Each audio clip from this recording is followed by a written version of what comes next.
My son looked me in the eye and said, "Dad, let's go for a picnic, just the three of us."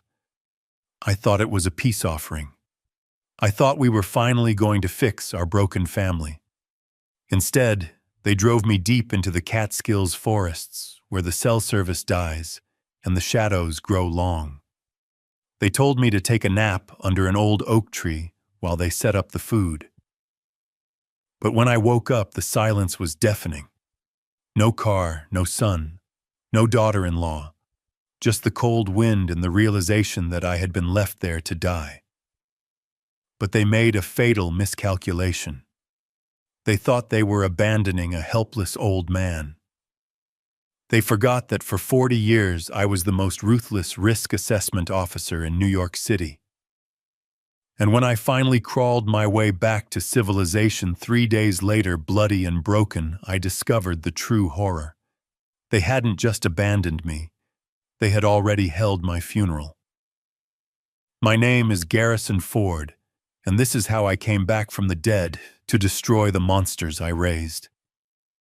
If you have ever felt the sting of betrayal from those you hold closest, like this video and subscribe. Let me know in the comments if you think family is defined by blood or by loyalty.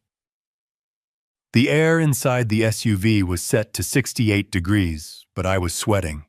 It was a cold sweat, the kind that prickles at the back of your neck, when your instincts are screaming that something is wrong, but your heart refuses to believe it. We had been driving for 3 hours, heading north from the city into the dense green embrace of the Catskill Mountains. My son Bradley was behind the wheel. He was gripping the leather steering wheel so hard his knuckles were white. Every few minutes, he would glance at me in the rearview mirror and then quickly look away, his eyes darting back to the winding road. Beside him sat his wife, Monica. She was tapping furiously on her phone, shielding the screen with her hand every time I leaned forward. The rhythmic clicking of her acrylic nails against the glass was the only sound in the car aside from the hum of the engine. "Are we almost there, son?" I asked, trying to keep my voice light. My throat felt dry. Bradley flinched. "Yeah, Dad.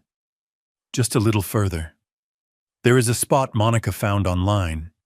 It is supposed to be very secluded. Perfect for a reset." A reset.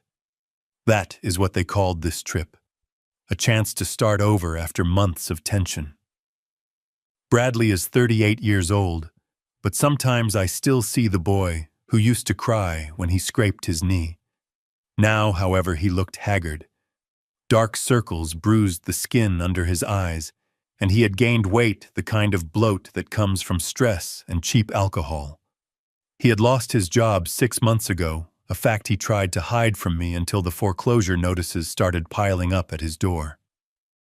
Monica turned around, then flashing a smile that didn't reach her eyes. "It is beautiful up here, isn't it, Garrison?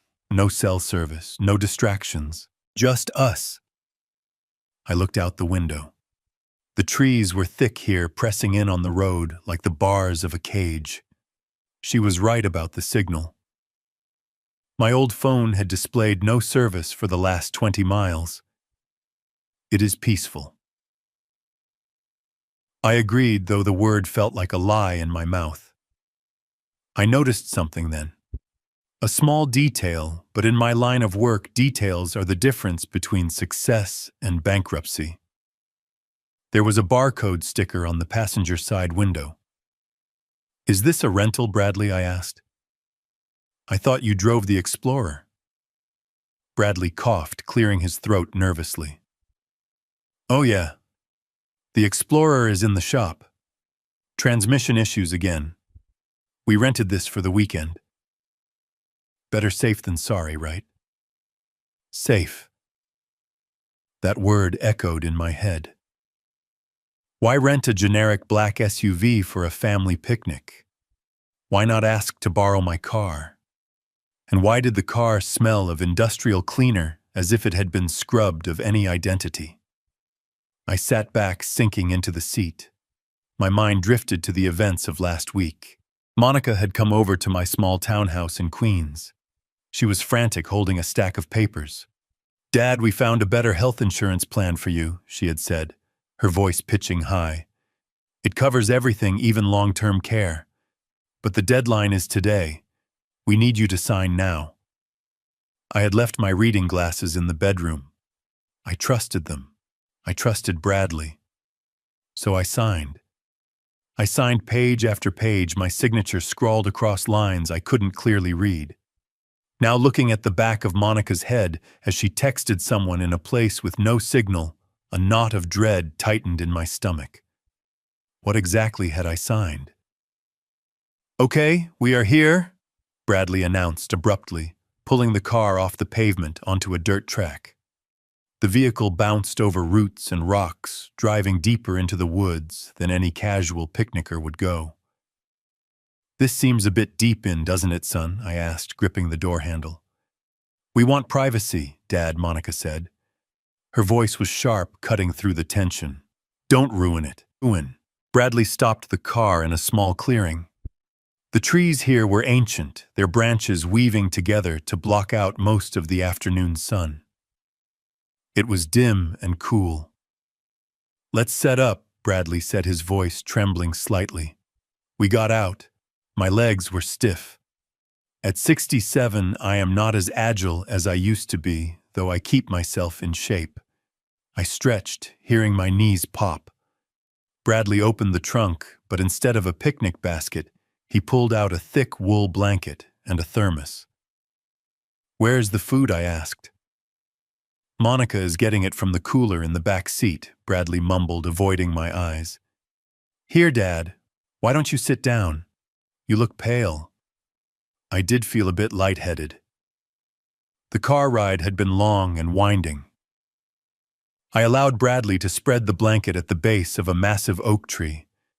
I sat down, leaning my back against the rough bark. "Here," Monica said, appearing above me. She held out a plastic cup filled with an orange liquid. "Drink this. It is electrolytes. It will help with the dizziness." I took the cup. It looked like orange juice, but it smelled slightly metallic. I looked at Monica. Her face was a mask of tight concern. I looked at Bradley. He was standing by the car, wiping sweat from his forehead, even though it was a cool 60 degrees in the shade. "Thanks," I said. I took a sip.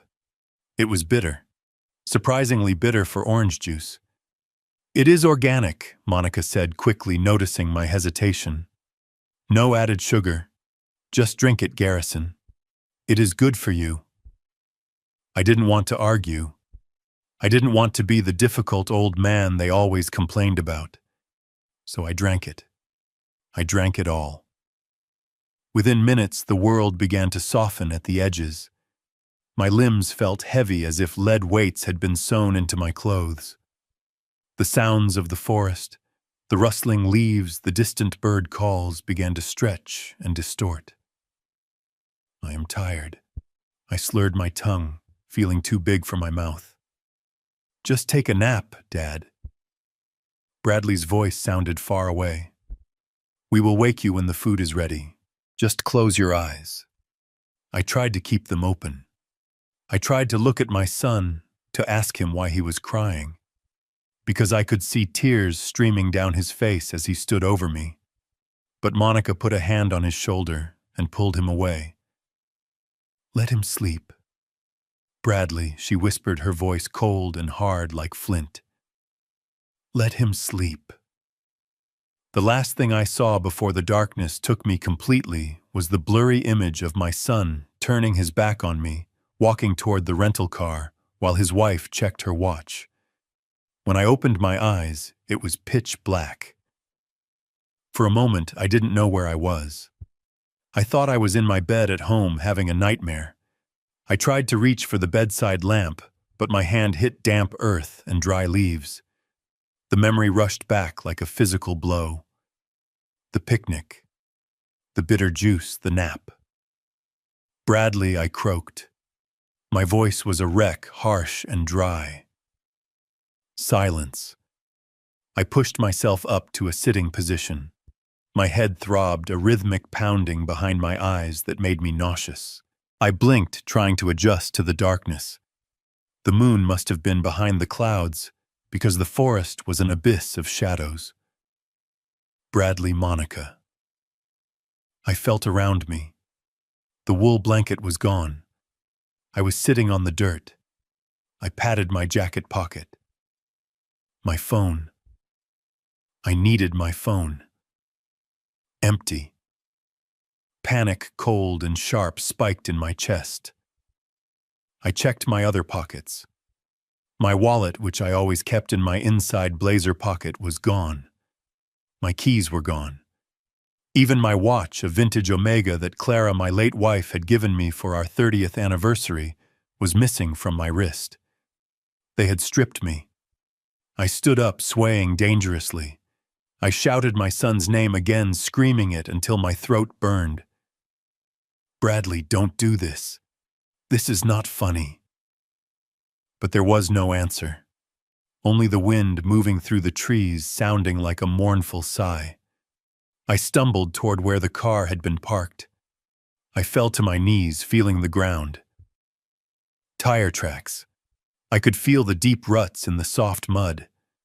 They had driven off. They had left me here. The realization didn't come as a wave of sadness. It came as a shock of pure adrenaline. They had abandoned me. My own son. The boy I had taught to ride a bike. The man whose college tuition I had paid for in full. The man whose debts I had secretly covered more times than I could count. He had drugged me, robbed me, and left me in the middle of a forest, potentially miles from the nearest road. Why? The answer came to me in the darkness, as clear as day. Money. It was always about money with them. But they didn't know. They didn't know the truth. For the last 5 years, I have lived a quiet life. I live in a modest 3-bedroom townhouse in Queens. I drive a 5-year-old sedan. I wear clothes from department stores. To Bradley and Monica, I am just a pensioner living off Social Security and a small 401k. They don't know that 5 years ago I sold my risk assessment firm Ford Risk Management for $10.5 million. I kept it a secret. It was Clara's idea before she passed. She saw how Bradley was becoming dependent, how he lacked drive. She said, "Garrison, if he knows we are rich, he will never work a day in his life. Let him build his own way." So I hid it. The money sits in a blind trust managed by my old friend and lawyer Saul Blackwood.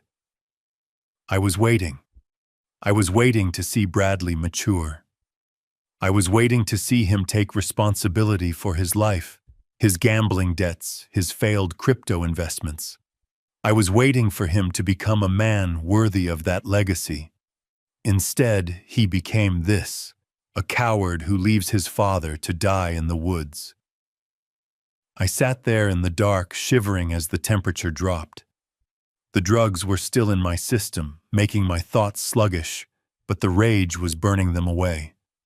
They thought I was helpless. They looked at my gray hair and my reading glasses and saw a victim. They forgot who I was. I spent 40 years analyzing worst-case scenarios for the biggest banks on Wall Street. I know how to calculate risk. I know how to survive disasters. I checked my situation. I was wearing a light jacket, sturdy leather shoes, and trousers. No water, no food, no fire starter. The temperature was likely to drop into the 40s tonight. Hypothermia was the immediate threat. I needed shelter. I couldn't steam in the clearing. It was too exposed. I felt my way to the base of the massive oak tree where I had woken up. I gathered as many dry leaves as I could, piling them into a mound. I buried myself in them, creating a layer of insulation. It wasn't comfortable. It was damp and smelled of decay, but it would trap my body heat. I curled into a ball, my knees to my chest. I didn't sleep. I lay there listening to the forest, listening to the scuttle of small animals, and the terrifying snapping of twigs that suggested larger predators. But mostly, I thought about my son. I thought about the paperwork Monica made me sign. It wasn't health insurance, was it? My mind raced through the possibilities. Power of attorney, transfer of deed, or perhaps something darker. A do not resuscitate order. If I died out here, it would be perfect for them. A tragic accident. An old man confused wandering off into the woods during a family outing. They would play the grieving children.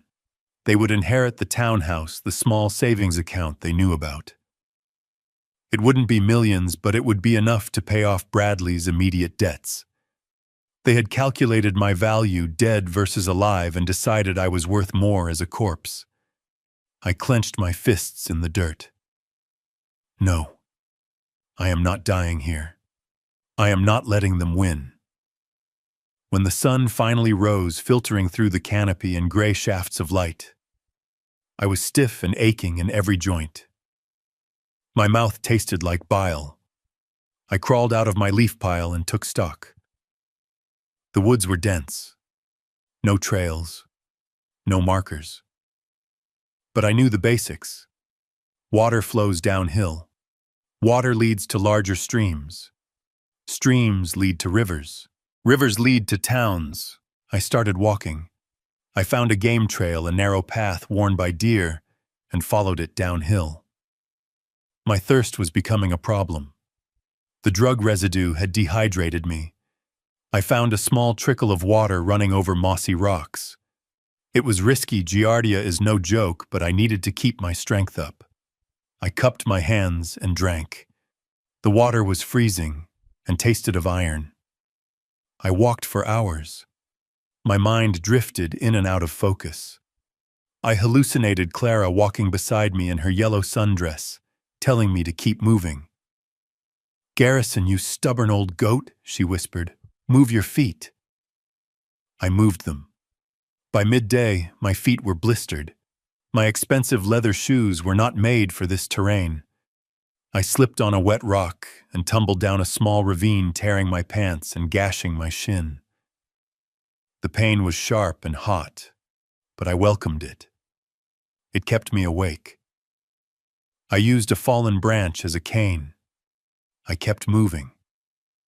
It was late afternoon on the second day when I heard it. The distant hum of an engine. I stopped, holding my breath. It was faint but rhythmic. A chainsaw, or maybe a generator. I changed direction, moving toward the sound. I had to climb a steep ridge, pulling myself up by tree roots, my fingernails filling with dirt. When I crested the hill, I saw it. A small cabin down in the valley, smoke curling from the chimney. I didn't run. I couldn't run. I shambled down the slope, sliding more than walking. As I got closer, a dog started barking. A large man in a plaid shirt came out onto the porch, holding a shotgun loosely in his arm.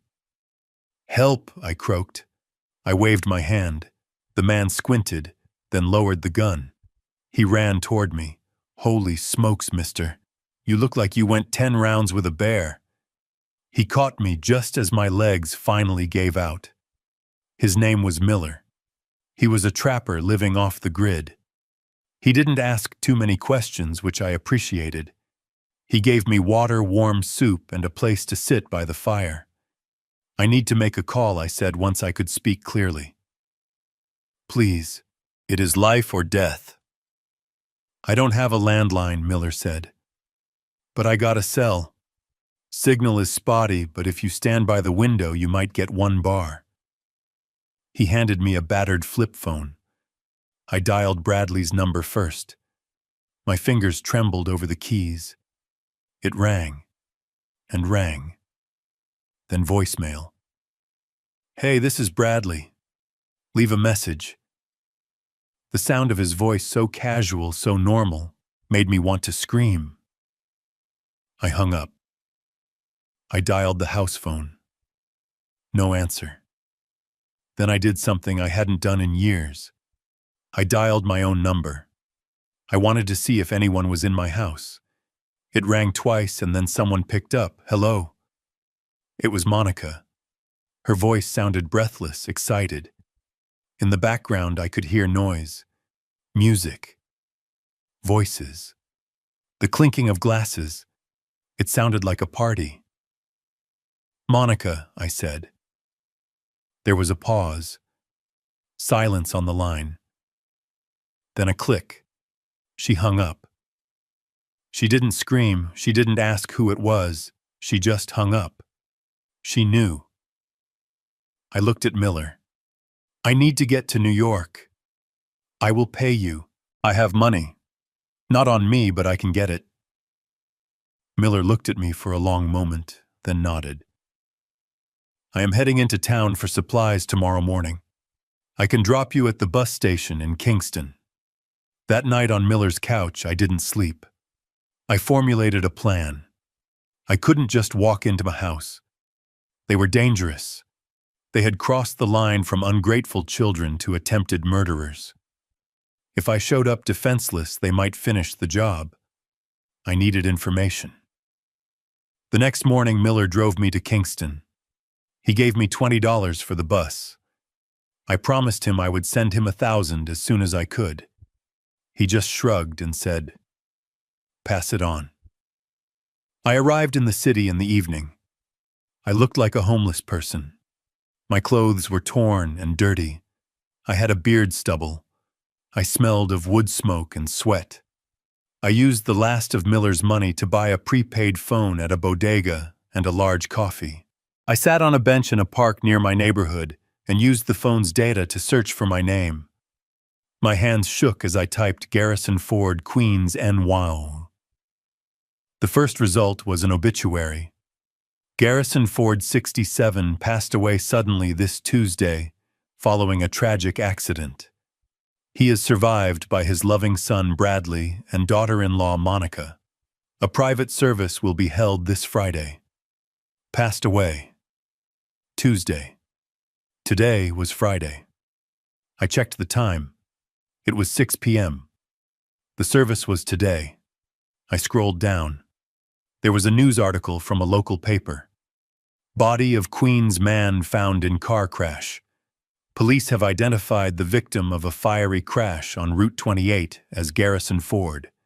The vehicle reportedly lost control and went over an embankment, catching fire. Dental records were inconclusive, but personal effects found at the scene identified the victim. A fiery crash. They had staged a crash. They must have found a body, or maybe there was no body, just a burning car with my wallet and watch inside. They had faked my death. They had murdered me on paper. I felt a cold laugh bubbling up in my chest. It was insane. It was the kind of plot you see in movies, not in real life. But desperation makes people do insane things. Bradley and Monica were desperate. They needed the insurance payout. They needed the house. And they needed me gone. I stood up. I wasn't Garrison Ford anymore. Garrison Ford was dead. He had died in a fiery crash. The man standing in the park was a ghost. And ghosts are terrifying because they have nothing left to lose. I pulled up the hood of the oversized sweatshirt Miller had given me. I walked toward my townhouse. The street was lined with cars, expensive cars. I recognized the BMW of my neighbor, Mrs. Higgins. I saw the sedans of a few of my old colleagues. I crept closer, sticking to the shadows. My front lawn was covered in floral wreaths. There was a large photo of me on an easel near the front door. It was a photo from 10 years ago when I still smiled with my eyes. The front door was open. I could hear the murmur of voices.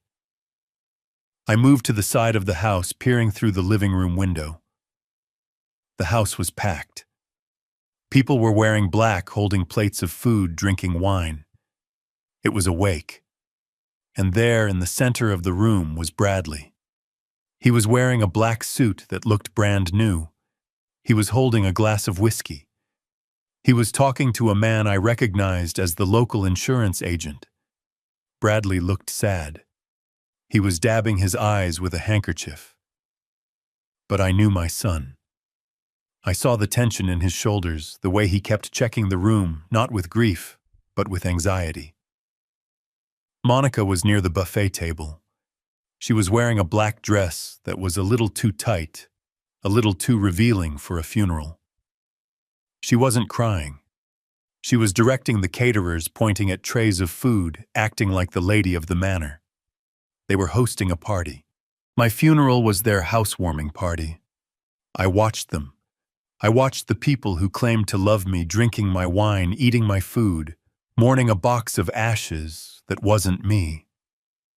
I saw Bradley check his watch. He leaned in and whispered something to Monica. She smiled. A quick, sharp smile of victory. They thought they had pulled it off. They thought the nightmare was over. I stepped back from the window into the darkness of the alleyway.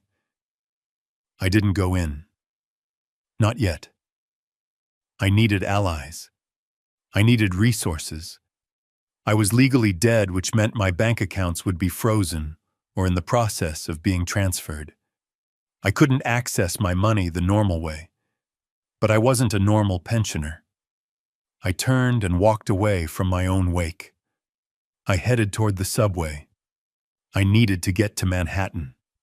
I needed to see Saul Blackwood. Saul was the only person who knew about the $10 million. He was the only one who knew about the blind trust. And he was the only one who could bring me back to life. But first, I had to convince him he wasn't seeing a ghost.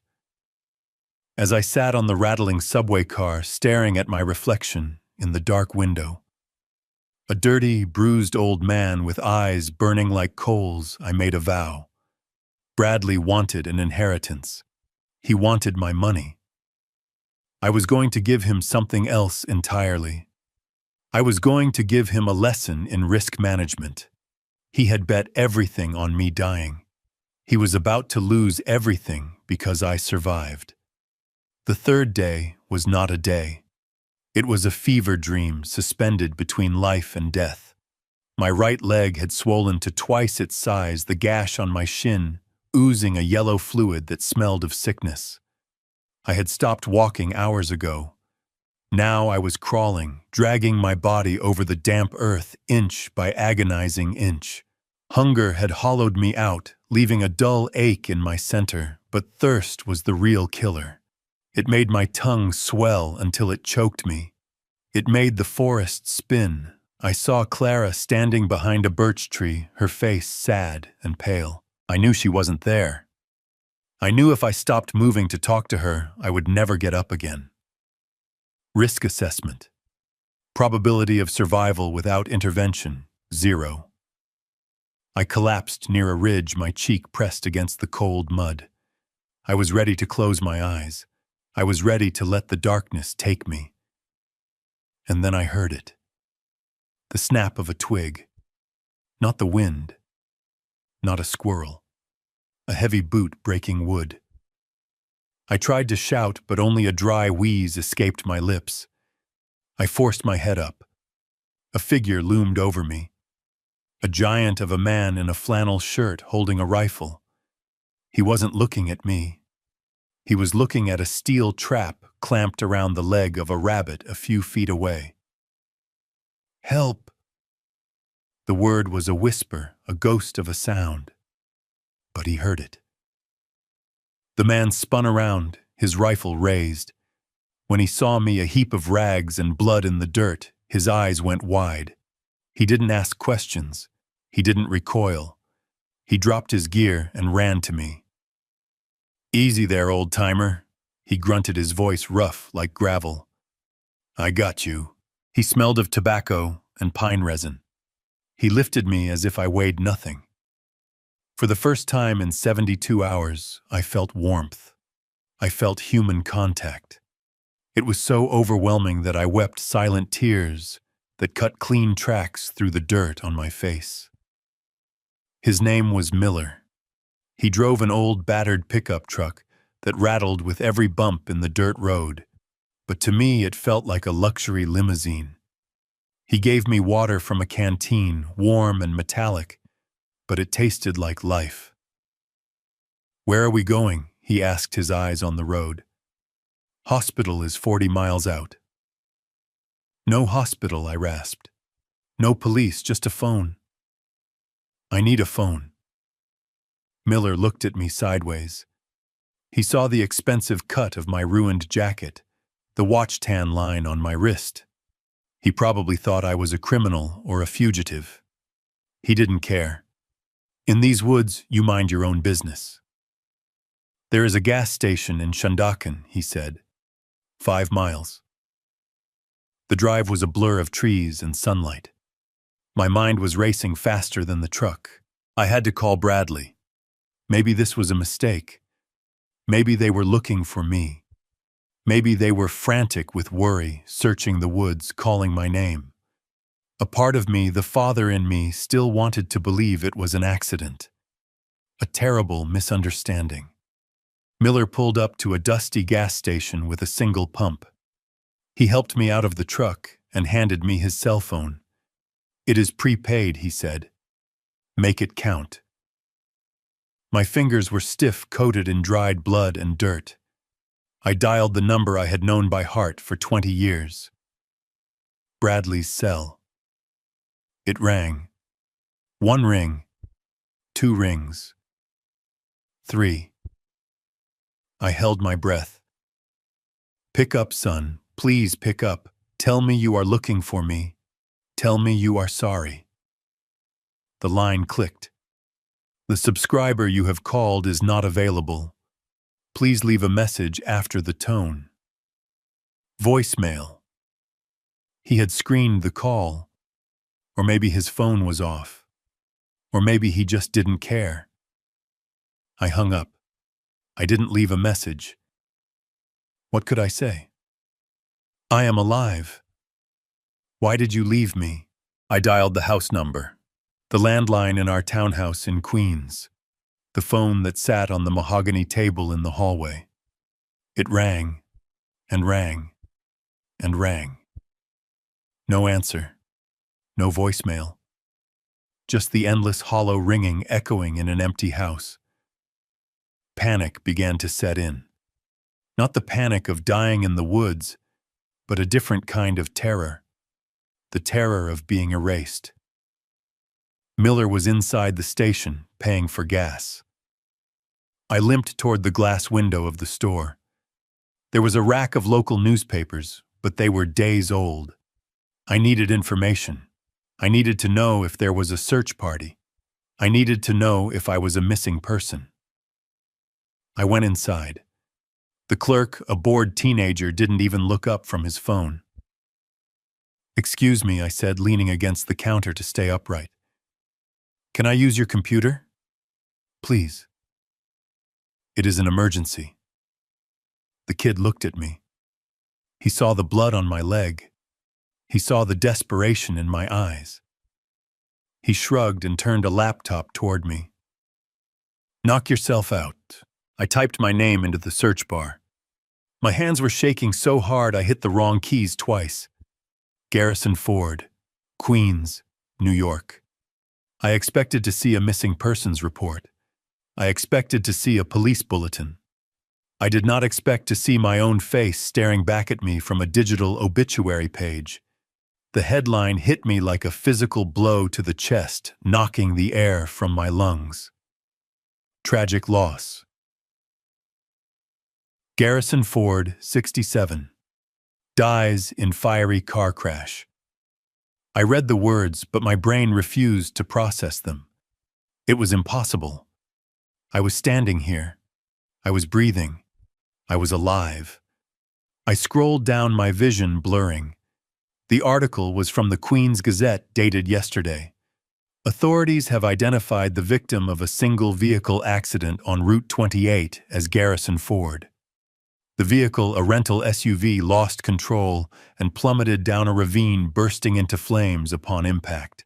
The body was burned beyond recognition, but was identified by personal effects, including a wedding ring and a vintage Omega watch found at the scene. My hand flew to my chest. my wedding ring, my watch. They had taken them. While I slept under that tree, drugged and helpless, they had stripped me of my jewelry. I thought they were just stealing them to pawn them. I was wrong. They stole them to plant them. They had staged a crash. They had driven the rental car off a cliff or into a wall with a body inside. A John Doe. A cadaver. Someone they could pass off as me. They hadn't just abandoned me. They had murdered me. Legally, I was dead. I looked at the date of the service. Tomorrow. My funeral was tomorrow. A laugh bubbled up in my throat, a jagged, hysterical sound that made the clerk look up with alarm. They were burying me tomorrow. The realization washed over me cold and absolute. There was no misunderstanding. There was no mistake. This was a calculated execution. They had planned this for weeks, maybe months. The insurance papers, the rental car, the trip, Bradley, my son. The boy I held when he had nightmares. The boy I taught to shave. He had burned a stranger's body and called it his father just to get his hands on my money. I felt my knees give way. I grabbed the counter, my knuckles turning white. "Hey, mister, you okay?" the clerk asked, pulling the laptop back. I looked at him. I looked at Miller, who had just walked in. I looked at my reflection in the glass of the soda cooler. I saw a wild man, dirty, bloody, broken. But in my eyes, I saw something else. I saw the man who used to tear apart balance sheets for a living. I saw the man who could spot a flaw in a billion-dollar merger from a mile away. "I am fine," I said. My voice was steady, cold, dead calm. "I am better than fine." I turned to Miller. "I need a ride to the city," I said. Miller looked at the computer screen, then back at me. He saw the obituary. He didn't say a word. He just nodded. "Get in the truck." I walked out of that gas station. I left Garrison Ford, the victim, behind on that floor. The man who walked out was a ghost. And ghosts, as my son was about to learn, are very hard to kill. Miller dropped me off 2 blocks from the bus station in Kingston. He didn't say goodbye. He just nodded once, his eyes hidden beneath the brim of his hat, and drove his rattled truck back toward the mountains that had almost claimed my life. I stood on the pavement, watching the dust settle, and I felt a strange sensation. I was invisible. To the people walking by, I was just another homeless drifter, a man in ruined clothes with a limp and a face smeared with dirt. No one looked me in the eye. No one saw Garrison Ford, the successful consultant. They saw a ghost. I bought a ticket to Port Authority with the cash Miller had given me. The bus ride was a blur of motion and nausea.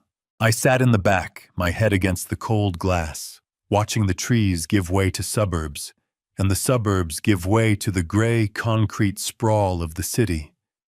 Every mile closer to New York felt like tightening a noose around my neck. My instinct, the fatherly part of my brain that was slowly dying, wanted to rush straight to my house. I wanted to kick down the door and scream at them. I wanted to demand answers. But the risk assessor in me, the man who had spent 40 years predicting disasters, grabbed the wheel. If I walked into that house now, what would happen? They had already killed me on paper. They had identified a corpse. They had a death certificate. If a dead man walks through the front door, he doesn't get a hug. He gets a second bullet. They had crossed the Rubicon. There was no going back for them, and if they saw me alive, panic would set in. Panicked people make sloppy, dangerous decisions. They might attack me. They might claim I was an intruder, a crazy imposter. I had no ID. I had no phone. I looked insane. The police might even believe them over me. No, I couldn't go home. Not yet. I needed to know the lay of the land. I needed intel. The bus pulled into the terminal, and the wall of noise and heat that is New York City hit me. I blended into the crowd, a shadow moving among shadows. I needed resources. I had $0 in my pocket, but I wasn't broke. I limped toward a public restroom, locking myself in a stall. I sat on the toilet lid and took off my left shoe. It was a sturdy leather brogue, now scuffed and water-damaged. I pried at the inner heel with my thumbnail. It was stiff, but it gave way. Years ago, after a business trip to a particularly unstable region in South America, I had developed a habit. Paranoia, some called it. I called it insurance. I had a cobbler on the Lower East Side modify all my shoes, a false heel hollowed out and lined with rubber. I pulled out the small, tightly folded packet wrapped in plastic. I unwrapped it. 20 bills, $100 each, $2,000 in emergency cash. I held the money in my trembling hands. It wasn't a fortune, but it was a lifeline. It was enough to buy time. I put the shoe back on, wincing, as the pressure hit my blisters. I left the terminal and hailed a cab, not a rideshare app, just a yellow cab. I told the driver to take me to a motel in Queens far away from my neighborhood, a place where they took cash and didn't ask for a driver's license. The motel room smelled of stale cigarettes and lemon cleaner. The carpet was sticky. The neon sign outside buzzed with a rhythmic electric hum that grated on my nerves. But it had a lock. It had a shower. I stood under the hot water for an hour. I scrubbed the dried blood from my leg. I watched the dirt of the forest swirl down the drain, taking the old Garrison Ford with it. When I stepped out and looked in the cracked bathroom mirror, I didn't recognize the man staring back. My face was gaunt, my eyes sunken and hard. My beard was white and rough. I looked 10 years older and 100 times meaner. I dressed in the cleanest clothes I had, which wasn't saying much. I took the cash and went to a nearby thrift store. I bought a pair of nondescript jeans, a gray hoodie, a heavy work coat, and a baseball cap. I bought a cheap pair of sunglasses. I put them on. I looked like nobody. I looked like everyone. I waited until evening. The sun was setting, casting long orange shadows across the city. It was time. I took the subway to my neighborhood. I got off one stop early and walked the rest of the way. My leg was screaming in protest, but I forced myself to walk with an even gait. Limping drew attention. The street was quiet. It was a nice street lined with oak trees and well-kept lawns. It was the kind of street where people felt safe, where bad things didn't happen. As I turned the corner onto my block, I saw it. My house. It was lit up like a Christmas tree. Every window was glowing. Cars were parked bumper to bumper along the curb. Expensive cars, luxury sedans and SUVs. And there in the driveway was a large white tent. A reception tent. I felt bile rise in my throat. They weren't just having a small gathering. They were having a gala. I moved closer, keeping to the shadows of the neighbors' hedges. I knew this yard. I knew which floorboards on the neighbor's porch squeaked. I knew the gap in the fence. I slipped into the side yard of the house next door, Mrs. Gable's house. She was nearly deaf and went to bed at 7. I was safe here. I crouched behind the lilac bushes that separated our properties. I had a clear view of my own backyard and the side of the house. The patio doors were open. People were spilling out onto the lawn holding crystal glasses. I recognized faces. There was Bob from the Rotary Club. There was my dentist. There were neighbors I had waved to for 20 years. They were eating hors d'oeuvres. They were laughing at my funeral. And then I saw him. Bradley stepped out onto the patio. He was wearing a suit I had never seen before. It was a charcoal gray Italian cut, probably $3,000. It fit him perfectly. He held a Scotch glass in one hand. He wasn't crying. He wasn't slumped in grief. He was standing tall, chest out, holding court. A group of people surrounded him, offering condolences. He nodded solemnly, dabbing at his eyes with a handkerchief. But the moment they turned away, the mask slipped. He took a sip of his drink, and I saw it glinting under the patio lights. A watch. Not just any watch. It was gold. Heavy. Chunky. Even from this distance, I recognized the distinctive bezel. A Rolex Daytona. I did the math in my head instantly. That watch cost at least $40,000 on the secondary market. Bradley didn't have $40 to his name last week. He checked the time. He didn't look at the watch face to see the hour. He looked at the watch itself. He turned his wrist, admiring the way the gold caught the light. He ran a finger over the sapphire crystal. It was a caress. He wasn't mourning me. He was wearing my death on his wrist. A surge of rage so hot it made my vision blur washed over me. I wanted to jump the fence. I wanted to strangle him. But then I saw her. Monica came out of the kitchen door.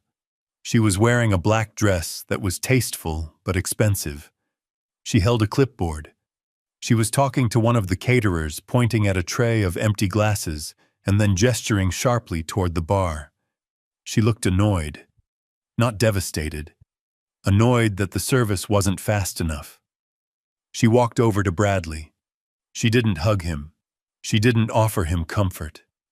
She leaned in close, her lips moving fast. I couldn't hear the words, but I knew the body language. She was giving orders. Bradley nodded and downed the rest of his drink. He laughed at something she said. A short, sharp bark of a laugh. Then he reached into his pocket and pulled out a set of keys. He tossed them in the air and caught them. Car keys. The fob was distinct. It was the fob for a Porsche. I stared at the driveway. Tucked behind the catering van, partially hidden, was a brand new Porsche 911. Black, convertible. They hadn't waited a week. They hadn't even waited until I was in the ground. They had spent the payout before the ink was dry on the death certificate. How? Life insurance takes time. Probate takes time. Unless they had access to cash. My mind raced. The emergency fund. I had a safe in the study hidden behind the books. It contained $50,000 in cash and some gold coins. It was for true emergencies, war, collapse of the banking system. Only I knew the combination. Or so I thought. I watched Bradley put his arm around Monica's waist. They looked at the house, my house, the house I had paid for with 40 years of stress and ulcers. They looked at it like conquerors surveying their new kingdom. I saw the look on Monica's face. It wasn't just greed. It was triumph. It was the look of someone who had pulled off the perfect crime. She surveyed the guests, the cars, the house, and she smiled. It was a small, cold smile.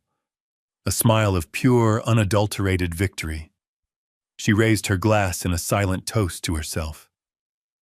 I sank back into the dirt behind the bushes. My hands were gripping the roots of the lilac so hard my fingernails were bleeding. They weren't just bad children. They were sociopaths. They had erased me. They had replaced me with things. A watch. A car. A party. I felt a tear slide down my cheek, hot and angry. It wasn't for me. It was for the memory of the little boy I used to carry on my shoulders. That boy was dead. He had died a long time ago, and I had been too blind to see it. The man standing on that patio was a stranger who had tried to kill me. I stayed there for an hour watching them. I cataloged every expense: the catering, the flowers, the valet parking. They were burning through money like it was oxygen. I realized then that my survival wasn't enough. Simply coming back wouldn't fix this. If I walked in there now, there would be a scene. There would be police. There would be a legal battle. They would claim I was crazy. They would claim I had faked my own death to frame them. They would use my money to hire lawyers to destroy me. I needed to be smarter. I needed to be the risk assessor one last time. I needed to find the weak point in their structure, and I knew where to start. I watched Bradley check his new watch again. He looked impatient. He looked like a man waiting for the main event to be over so he could get to the real celebration. "Enjoy it, son," I whispered into the darkness. "Enjoy the champagne. Enjoy the watch. Because the bill is coming due." I backed away, crawling until I was clear of the yard. I stood up and brushed the dirt from my knees. I pulled my cap down low. I turned my back on my home. It wasn't my home anymore. It was a crime scene. I walked back toward the subway. I had one stop left to make tonight. I needed to see Saul. Saul Blackwood was my oldest friend. He was also the only man in New York who knew where the bodies were buried because he had drawn up the maps. He was a shark in a three-piece suit, but he was loyal.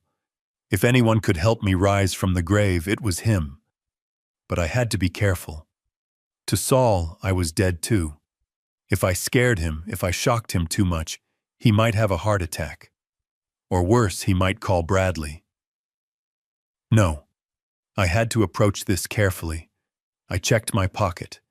I still had $1,800, enough for a week in the motel, enough for food, enough for a burner phone and a laptop.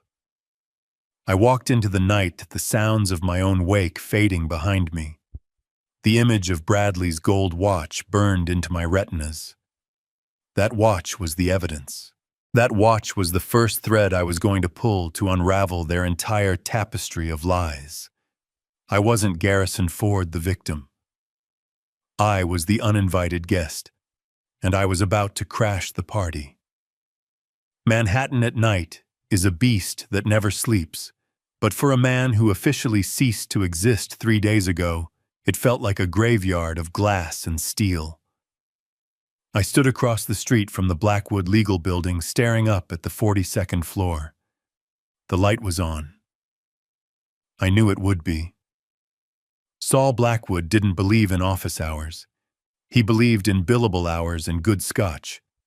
He was the only man in this city who knew where every skeleton in my closet was buried because he had helped me dig the holes.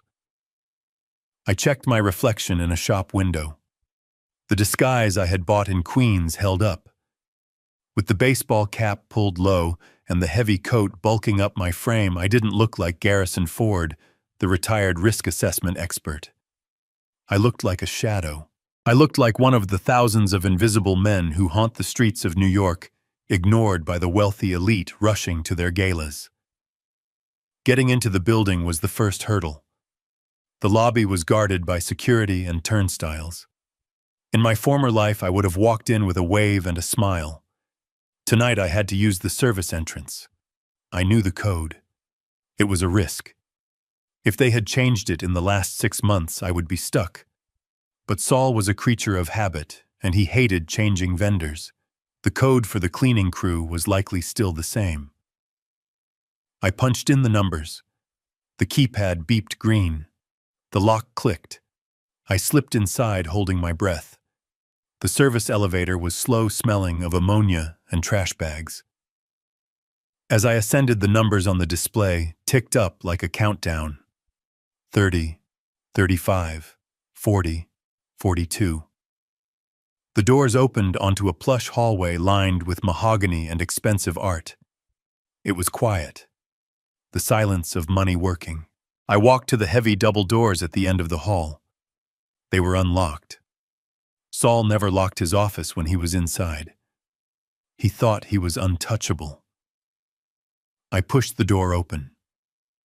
Saul was sitting behind his massive desk, illuminated by the green glow of a banker's lamp. He was reading a file, his silver glasses perched on the end of his nose. He looked older than I remembered. He looked tired. "Saul," I said. My voice was rough from the smoke and the screaming I had done in the woods. Saul didn't look up immediately. He froze, his hand hovering over the page. He knew that voice, but he knew that voice belonged to a dead man. He slowly lifted his head.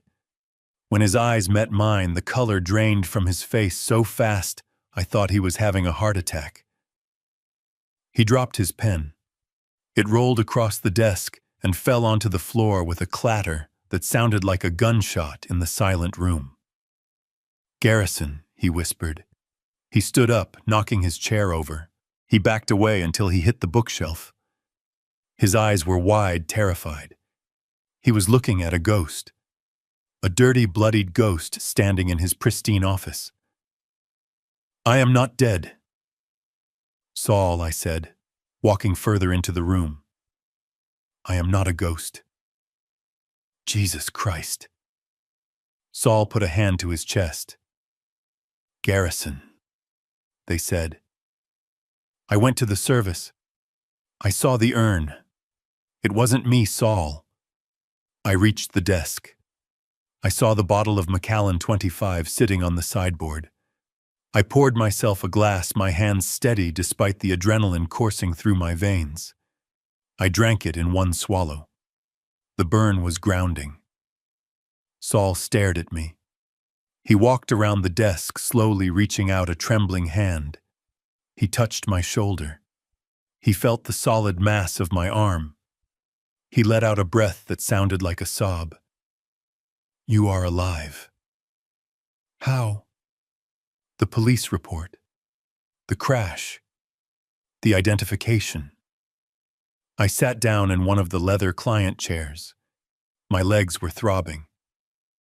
"Sit down, Saul. I need to know exactly what happened. I need to know how my son murdered me." Saul sank into his chair. He took off his glasses and rubbed his eyes. He looked shaken, rattled in a way I had never seen him. Saul was a shark. Nothing rattled him. "Garrison, 2 days ago, the police found a rental SUV at the bottom of a ravine off Route 28 near the Catskills. It had gone through the guardrail and rolled down 100 feet. It caught fire. By the time the fire department got there, there was nothing left but charred metal and a body," I finished. Saul nodded. A body. Burned beyond recognition. Dental records were impossible. There was no DNA on file to match immediately. But they found personal effects. He opened the file on his desk and spun it around to face me. I looked at the crime scene photos. They were grainy black and white, but clear enough. There, in an evidence bag, was a watch. My watch. The vintage Omega with the cracked face. And next to it, a gold band. My wedding ring. Bradley and Monica went to the morgue. Saul said, his voice quiet. "They identified the items. They gave sworn statements. They said you had rented the car to go for a solo drive to clear your head. They said you had been acting strange lately, confused, depressed." I felt a cold smile tug at my lips. Confused, depressed. They were setting up the narrative. The senile old man who drove off a cliff. It was perfect. "Who was he, Saul?" I asked, pointing to the photo of the burned car. "Who was the man they burned?" Saul shook his head. "They don't know. A John Doe. A drifter, maybe. Someone Bradley picked up or found. Or maybe." He didn't finish the sentence. Maybe they killed him too. Maybe they found a homeless man, drugged him just like they drugged me, put him in the car and pushed it over the edge. It doesn't matter who he was, I said. To the world, he was me.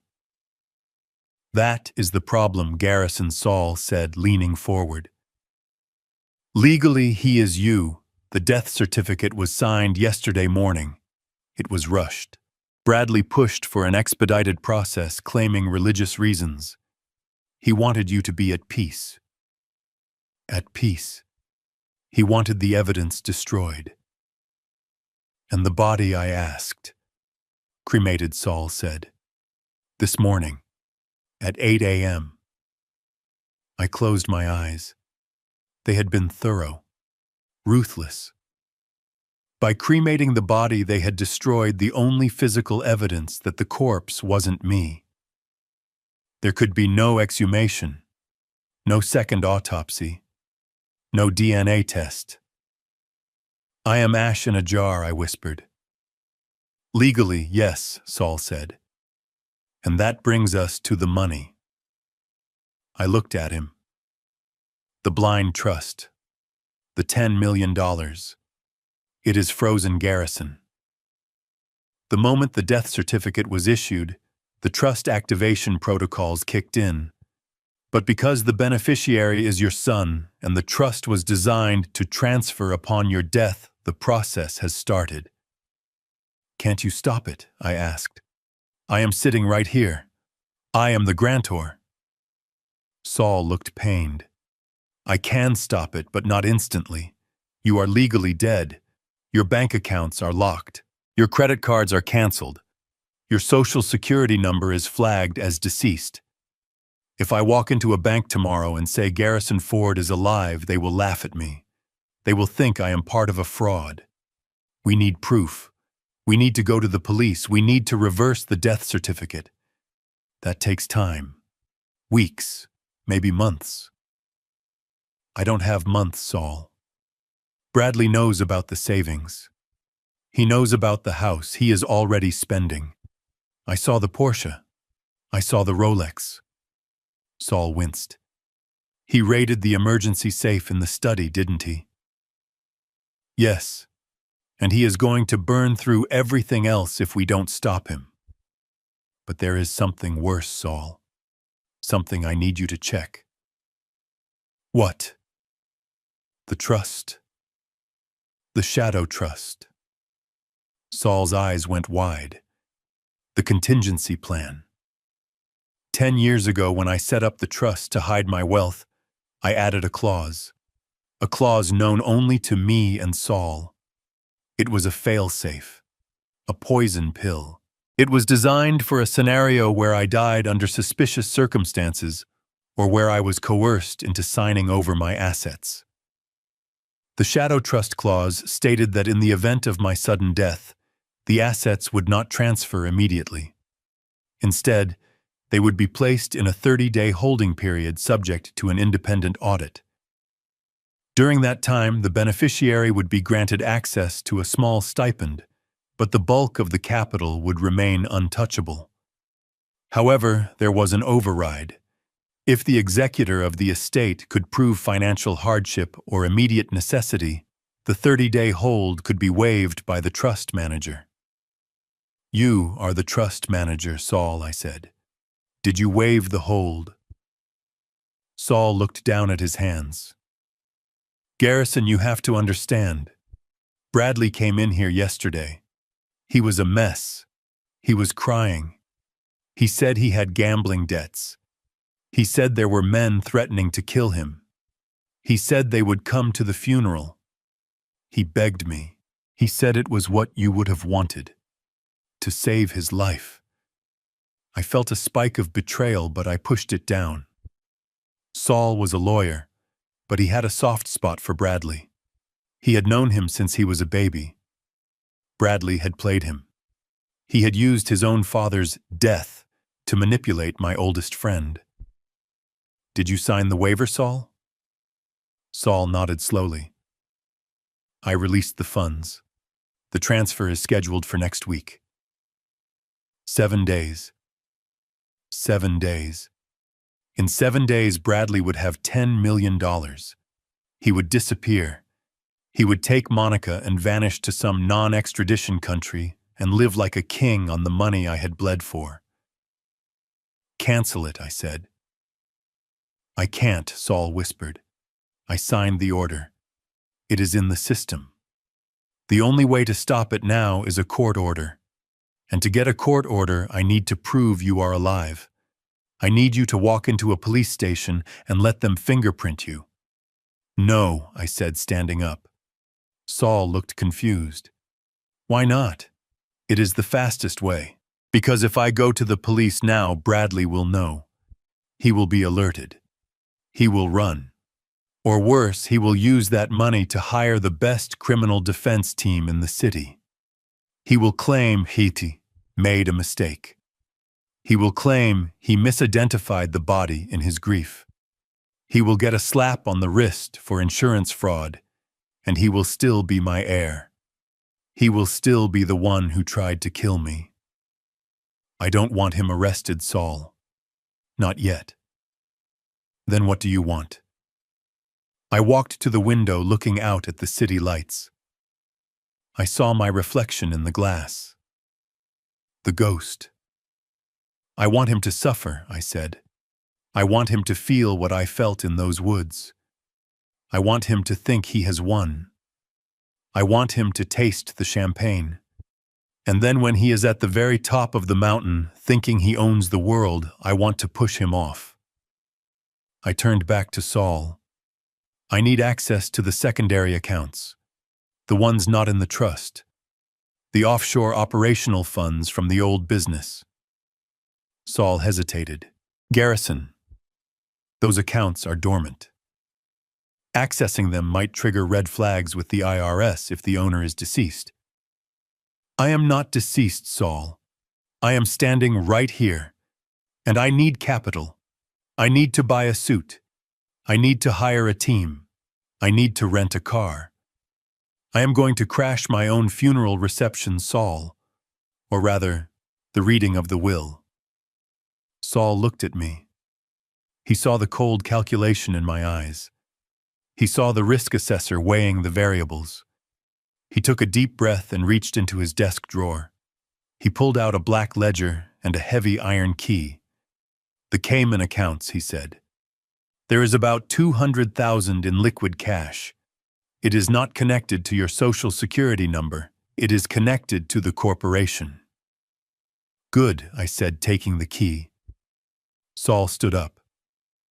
"Garrison, you look like hell. You need a doctor. You need sleep."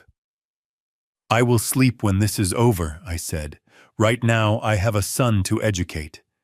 I turned to leave, but Saul stopped me. "Garrison," he said, his voice trembling, "that body in the car.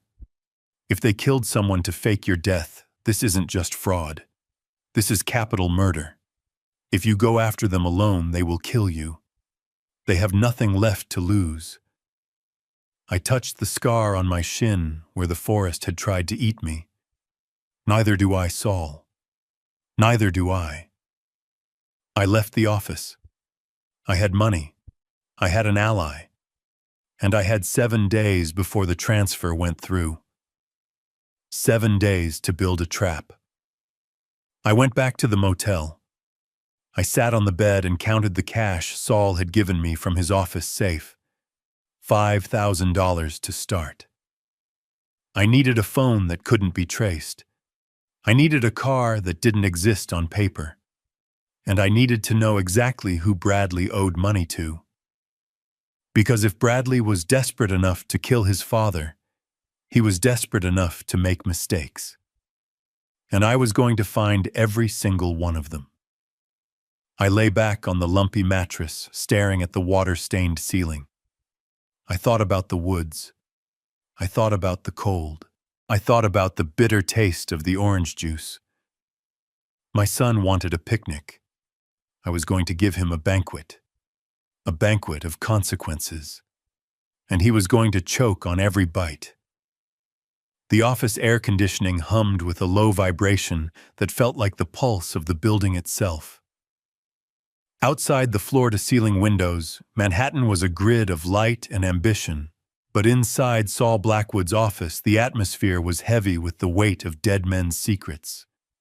We had been working for hours. The bottle of Macallan was half empty, and the desk was covered in printouts spread like autopsy reports. But we weren't dissecting a body. We were dissecting my son's life. Saul sat at the computer, his fingers flying over the keyboard. He had access to databases that most people didn't know existed.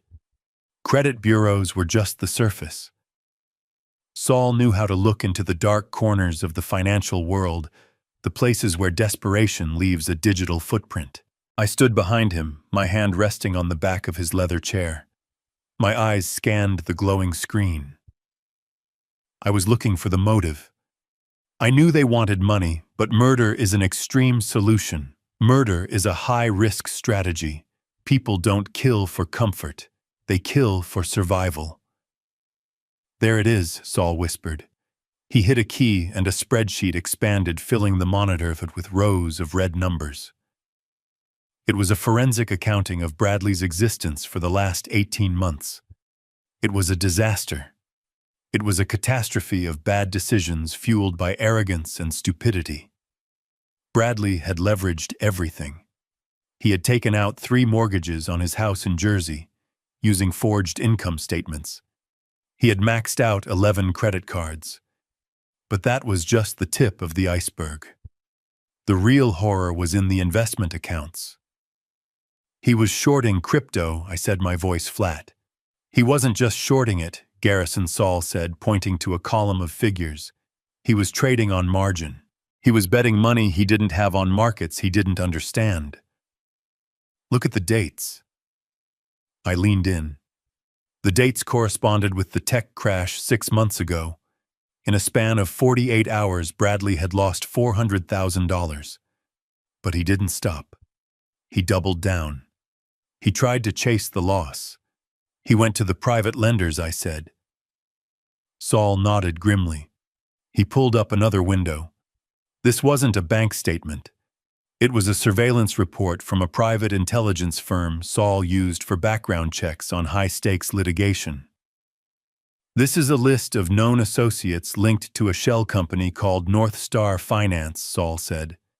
It sounds legitimate, but it isn't. It is a front for the Russian mob operating out of Brighton Beach. Bradley borrowed $500,000 from them 3 months ago at 10% interest. Weekly. I did the math in my head. The compounding interest. The penalties. He owes them close to $2 million, I whispered. More, Saul corrected. Look at the last transaction. 2 weeks ago. A transfer of $50,000. That was just the interest payment. And it bounced. I closed my eyes. The picture was becoming terrifyingly clear. Bradley wasn't just broke. He was a dead man walking. The mob doesn't foreclose on your house. They foreclose on your life. If he didn't pay them the principal soon, they would kill him. That was the timeline. That was why they couldn't wait for me to die of natural causes. That was why they needed the money now. The trip to the woods wasn't just greed. It was a frantic attempt to save his own skin. He traded my life for his. What about Monica? I asked. Is she just following him, or is she driving this? Saul minimized Bradley's file and opened another folder labeled Monica Ford. If Bradley is drowning, Monica is trying to buy a yacht, Saul said. He pulled up a real estate contract. It was a digital copy intercepted from a high-end brokerage firm server. She put a down payment on a penthouse, I said, reading the document. Not just any penthouse, Saul said. The Elysium Tower in Tribeca. $4.2 million. The deposit was non-refundable. $200,000. Where did she get $200,000, I asked. She didn't, Saul said. Look at the contingency clause. I read the fine print. The contract was signed pending funds from an estate settlement. The date of the closing was set for next Friday. Next Friday. 7 days from now. She is banking on the inheritance, I said. She has already spent the money, Garrison. She is so confident you are dead, and the trust will pay out, that she signed a legal contract for a $4 million apartment. It was breathtaking, the sheer audacity of it. Bradley was trying to pay off killers, and Monica was trying to upgrade her lifestyle. They were a perfect storm of fear and avarice. They need the trust to unlock next week, I said. If it doesn't, they are finished. The mob kills Bradley. The real estate developers sue Monica for fraud. They lose everything. Saul took off his glasses and rubbed the bridge of his nose. So we have them, Garrison. We go to the police with this. We show them the motive. A $2 million debt to the mob is a hell of a motive for patricide. The police will arrest them within the hour. I walked to the window and looked out at the city. The lights were blurring together. I felt a coldness in my chest that had nothing to do with the air conditioning. It was the coldness of the grave they had dug for me. Arresting them is too easy, Saul, I said. Saul spun his chair around. Too easy. Garrison, they tried to kill you. They burned a body to fake your death. Prison is exactly where they belong. Prison gives them structure, I said, turning back to him. Prison gives them 3 meals a day and a roof over their heads. Prison allows them to play the victim. They will tell their lawyers they were desperate. They will cry in front of a jury. They might even get a plea deal. I walked back to the desk and placed my hands on the leather surface, leaning in until I was face to face with Saul. I don't want them to just go to jail, Saul. I want them to feel the drop. What do you mean? Saul asked warily. I want them to believe they won, I said. I want Bradley to pay off the mob. I want Monica to move her furniture into that penthouse. I want them to sit in the lap of luxury and drink champagne and toast to my death. I want them to feel safe. I want them to feel rich. And then I want to take it all away. Saul stared at me. You want to execute the shadow trust protocol? I nodded. But I want to modify it. The shadow trust was a mechanism we had designed years ago. In its original form, it was a defensive shield. If I died under suspicious circumstances, the trust would automatically freeze all assets for a 30-day audit period. It was meant to stop a gold digger or a coercer from running off with the cash. But a freeze would alert them, I said. If the money doesn't show up on Tuesday, they will panic. They will run, or they will fight. So what is the plan? Saul asked. We let the transfer go through, I said. Saul dropped his glass. It didn't break, but it spilled amber liquid across the papers. He ignored it. Are you insane, Garrison? If we transfer $10 million to Bradley, he will wire it to the Caymans in 10 minutes. We will never see it again. Not if we use a mirror account, I said. I paced the room, my mind working faster than it had in 20 years. You control the bank, Saul. You are on the board of directors. You can set up a dummy account, a mirror of the trust account. You can show them a balance.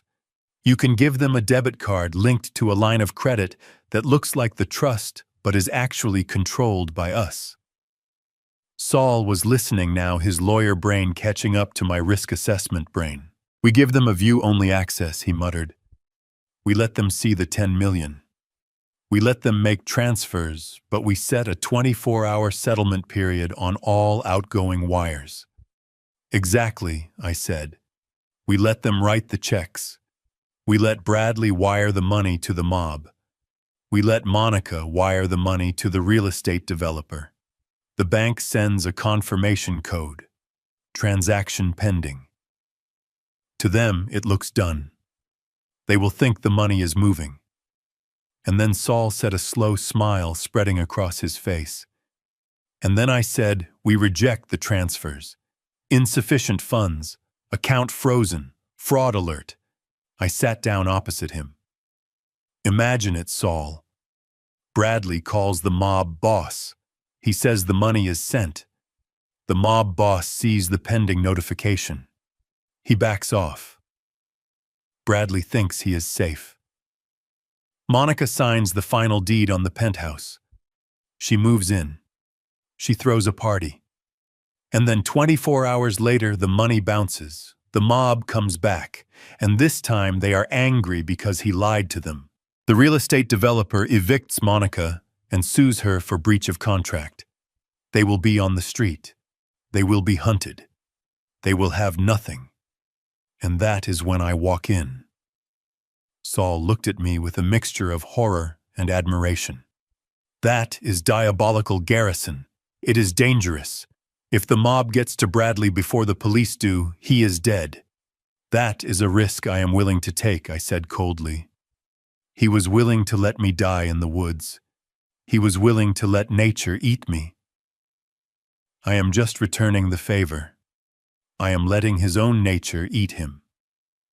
Saul picked up the spilled glass and poured himself another drink. He didn't offer me one. He needed it more than I did. Okay, he said. We can do it. I can set up the mirror account tomorrow. I can override the freeze on the main trust, but redirect the flow to the holding pen. It will look legitimate on paper. Good, I said. When is the reading of the will? Next Tuesday, Saul said. At my partner's office. I recused myself from the direct reading because of our friendship. Bradley insisted on a neutral party. Who is handling it?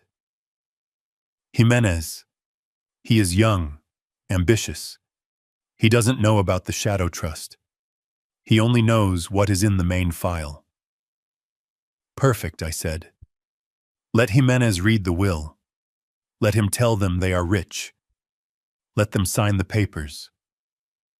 I want to see their faces when they think they have won. You are going to be there, Saul asked. I shook my head.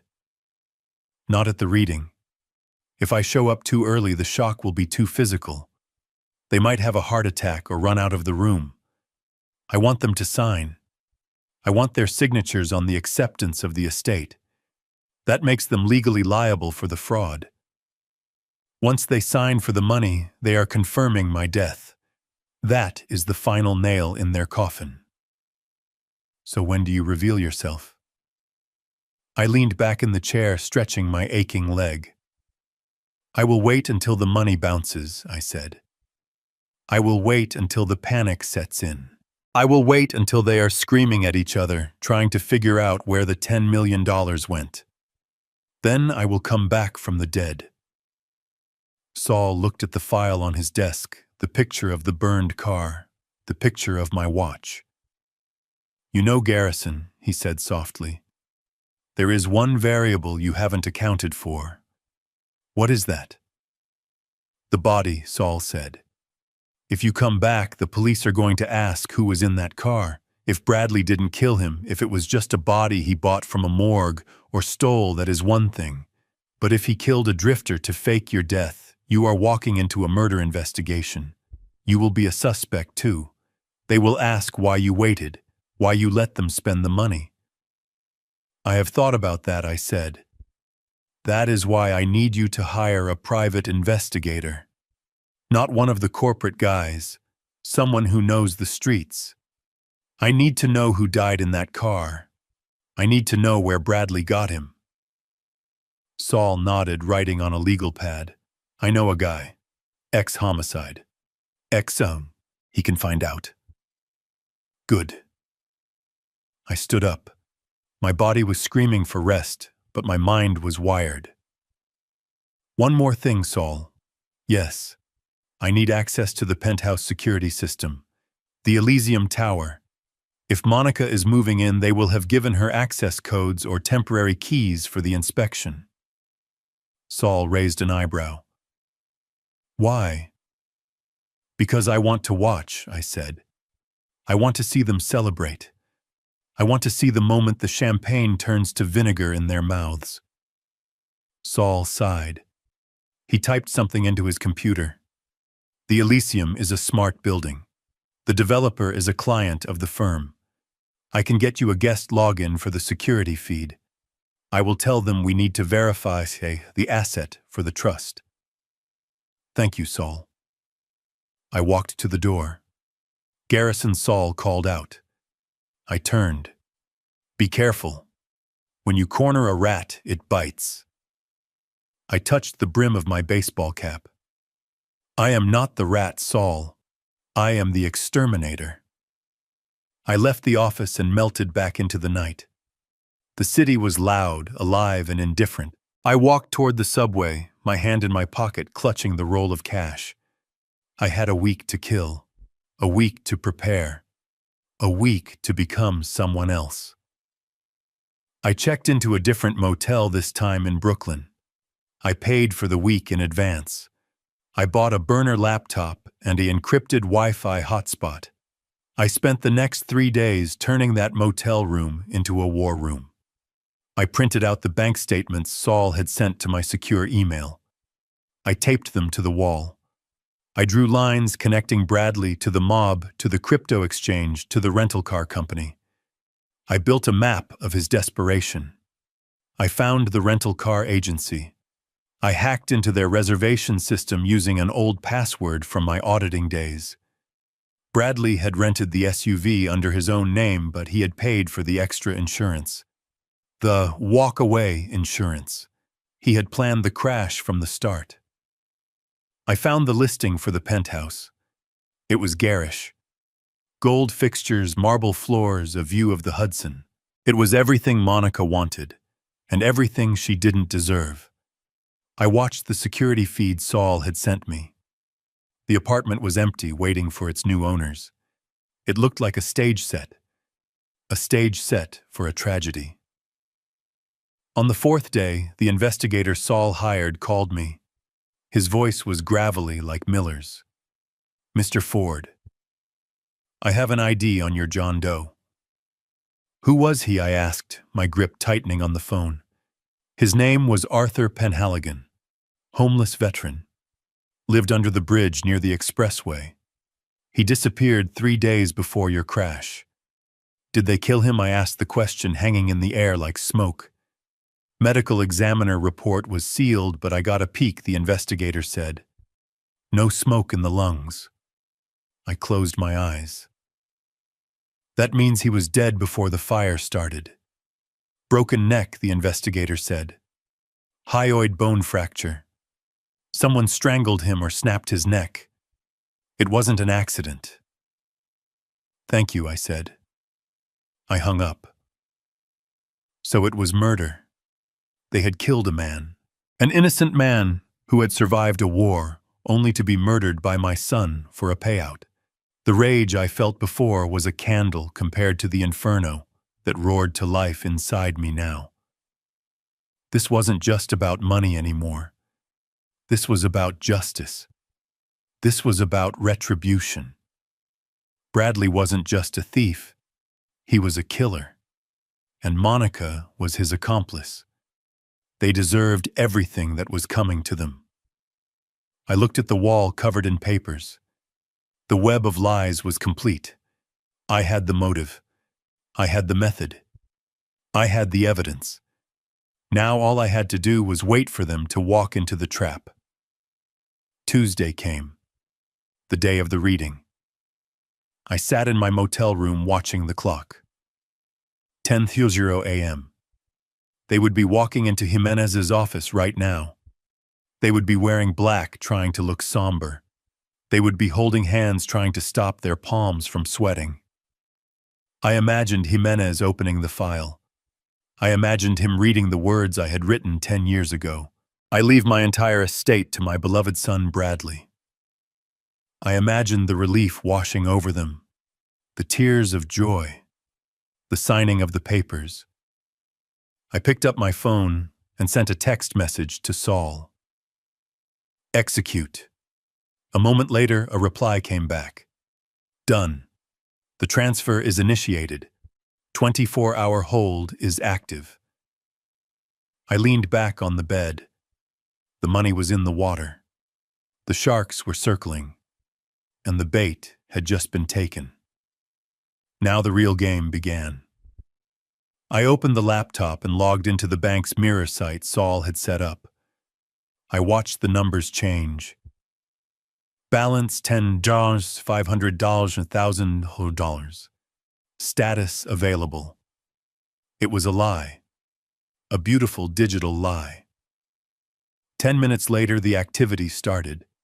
Outgoing wire $2 or $100, $1,000. Recipient North Star Finance LLC. Bradley was paying the mob. Outgoing wire for $200, $1,000. Recipient Elysium Development Corp. Monica was buying her castle. Outgoing wire $150,000. Recipient Portia of Manhattan. He was paying off the car. They were spending it. They were spending it all. In less than an hour, they had moved nearly $7 million. I watched the screen, my face illuminated by the cold blue light. Go ahead, kids, I whispered. Eat, drink, be merry, because tomorrow you die. The Tuesday morning sun dragged itself over the Brooklyn skyline, casting a gray pallor through the grime-streaked window of my motel room. I sat on the edge of the bed, the laptop burning a warm rectangle onto my thighs. My coffee was cold. My hands were steady. On the screen, a grainy, high-definition feed showed the interior of a conference room in Midtown Manhattan. It was the office of Ricardo Jimenez, a junior partner at Saul's firm. Saul had set the stage perfectly. The room was imposing, paneled in dark walnut, with a view of the Chrysler Building that screamed power and permanence. At 9:55, the door opened. Bradley walked in first. He was wearing the same charcoal suit from the party, but he had added a black tie. It was a costume, a prop designed to convey the somber gravity of a grieving son. But I saw the way his eyes darted around the room, assessing the furniture, checking the expensive artwork. He wasn't grieving. He was appraising. Monica followed him. She wore a veil, a literal black lace veil. It was so theatrical, so over the top, that I almost laughed out loud in the empty motel room. She clutched a Chanel handbag to her chest like a shield. Underneath that veil, I knew her eyes were sharp, calculating the seconds until the payoff. They sat down on the leather chairs opposite the empty desk. Bradley tapped his foot, a rapid staccato rhythm that betrayed his adrenaline. Monica reached out and placed a hand on his knee, not to comfort him, but to still him. "Stop it," she hissed. Her voice picked up clearly by the microphone Saul had concealed in the centerpiece. "You look guilty." "I am not guilty," Bradley snapped, whispering back. "I am impatient. If this guy doesn't show up in 5 minutes, I am going to scream. Do you know what day it is?" "It is Tuesday. The interest payment is due at noon. If I don't wire the funds by 11:30... He drew a finger across his throat. "Relax," Monica said, smoothing her skirt. "The old man is dead. The certificate is signed. It is just a formality now. We are rich, Bradley. We just have to sit here and look sad for 20 minutes. Just then, the door opened again, and Jimenez entered. He was young, sharp, and looked suitably grave. He carried a thick file folder. "Mr. and Mrs. Ford," he said, shaking their hands. "Please accept my deepest condolences. I worked with your father on several occasions. He was a brilliant man." Bradley nodded, sniffing loudly. He dabbed at dry eyes. "Thank you. It has been a nightmare. We just want to honor his wishes." Monica nodded behind her veil. "He loved us so much. We just want to bring this chapter to a close." I watched from my digital perch, feeling a cold detachment. They were good. If I hadn't heard them plotting my murder, I might have believed them. They played the part of the bereaved children perfectly. Jimenez sat down and opened the file. He adjusted his glasses. As you know, Mr. Ford, your father placed the majority of his assets into a blind trust some years ago. The terms of that trust dictate that upon his death, the assets are to be liquidated and transferred to the primary beneficiary. Bradley leaned forward. And I am the primary beneficiary. Jimenez nodded. You are the sole beneficiary. The air in the room seemed to electrify. I could see the tension leaving Bradley's shoulders, replaced by a hunger that was almost feral. Jimenez continued reading the legal boilerplate. He talked about tax liabilities, about probate periods, about the transfer of deeds. Bradley and Monica were nodding, but they weren't listening. They were waiting for the number. Finally, Jimenez turned a page. As of this morning, the total value of the trust, including the liquidity from the sale of Ford Risk Management and the current real estate holdings, stands at $10,542,000. The silence that followed lasted exactly 1 second. 10 million, Bradley whispered. Monica ripped the veil off her head. Her face was flushed, her eyes wide and glittering. 10.5. Jimenez slid a piece of paper across the desk. This is the authorization for the transfer. Once you sign this, the funds will be moved from the trust holding account to your personal joint account. Due to the size of the transfer, it may take up to 24 hours to fully clear, but the funds will be visible in your balance immediately. Bradley grabbed the pen. He didn't read the document. He didn't ask about taxes. He didn't ask about charitable donations. He just signed his name.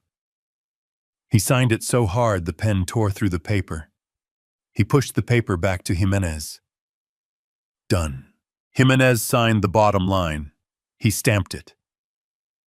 Congratulations, Mr. Ford. The transfer is initiated. You are now the owner of the Ford estate. Bradley stood up. He didn't shake Jimenez's hand. He didn't say thank you. He turned to Monica and let out a whoop of joy that echoed off the mahogany walls. We did it, baby. We did it. Monica jumped up and threw her arms around him. They kissed, a passionate, aggressive kiss fueled by dopamine and greed. Jimenez looked uncomfortable. I will let you have a moment, he said, retreating from the room. The moment the door clicked shut, the transformation was complete. The grieving children vanished. In their place were 2 lottery winners who had just gotten away with a heist. Bradley reached into his jacket pocket and pulled out a silver flask. He unscrewed the cap and took a long swig, then handed it to Monica. To the old man, he shouted, raising the flask to the ceiling. To his stubborn, cheap, miserable soul, may he rot in hell. Monica drank, wiping her mouth with the back of her hand. He finally did something right. She laughed. He died. I watched them on my screen, my coffee forgotten. This was it. This was the confession I needed. Not for the police, but for myself. To know that I wasn't crazy for doing what I was about to do. Bradley pulled out his phone. His fingers were flying. Who are you calling? Monica asked, sitting on the edge of the desk, her legs swinging. I am calling Vlad Bradley, said his voice thick with triumph. I am going to tell him his money is coming. I am going to tell him to call off his dogs. He put the phone on speaker. It rang twice. Yeah, a heavy Russian voice answered. Vlad, it is Bradley. I am at the lawyer's. The money is moving. I am wiring you the full 2 million plus the vigorish. Right now. There was a pause on the line. You have the money. I have it, Bradley said, puffing out his chest. I told you. My father came through. Send it, the Russian said. If it is not in my account by tonight, I come to your house. And I don't knock. It is coming, Bradley said. Check your account in an hour. We are square, Vlad. We are done.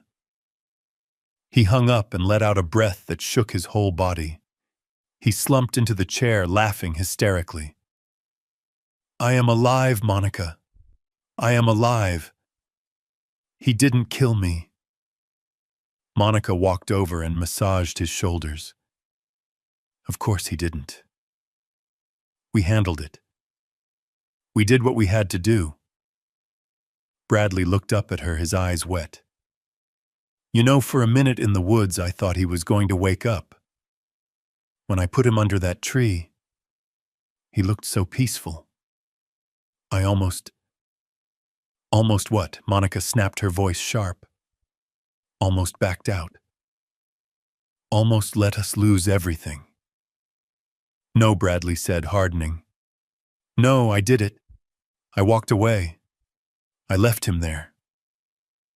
And thank God you did, Monica said. She pulled out her own phone. Now it is my turn. She dialed a number. Hello, Stefan. It is Monica Ford. Yes, we are ready to close on the penthouse. The funds are available. Yes, today. I want the keys by 5. I want to have dinner on my terrace tonight.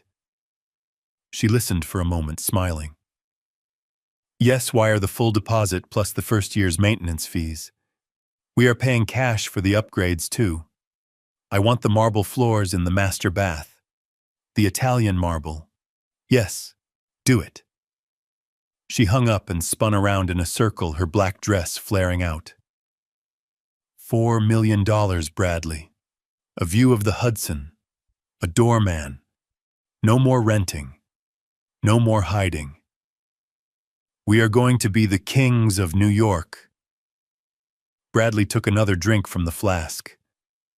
You know, he said, his voice slurring slightly, what the best part is. What? Monica asked breathlessly. The best part is that he never spent a dime on us, Bradley said, his face twisting into a sneer. He sat on that money for years. He drove that piece of junk car. He made me beg for rent money. He watched me drown, Monica. He watched me struggle, and he had $10 million sitting in a vault. He hated me. He must have hated me.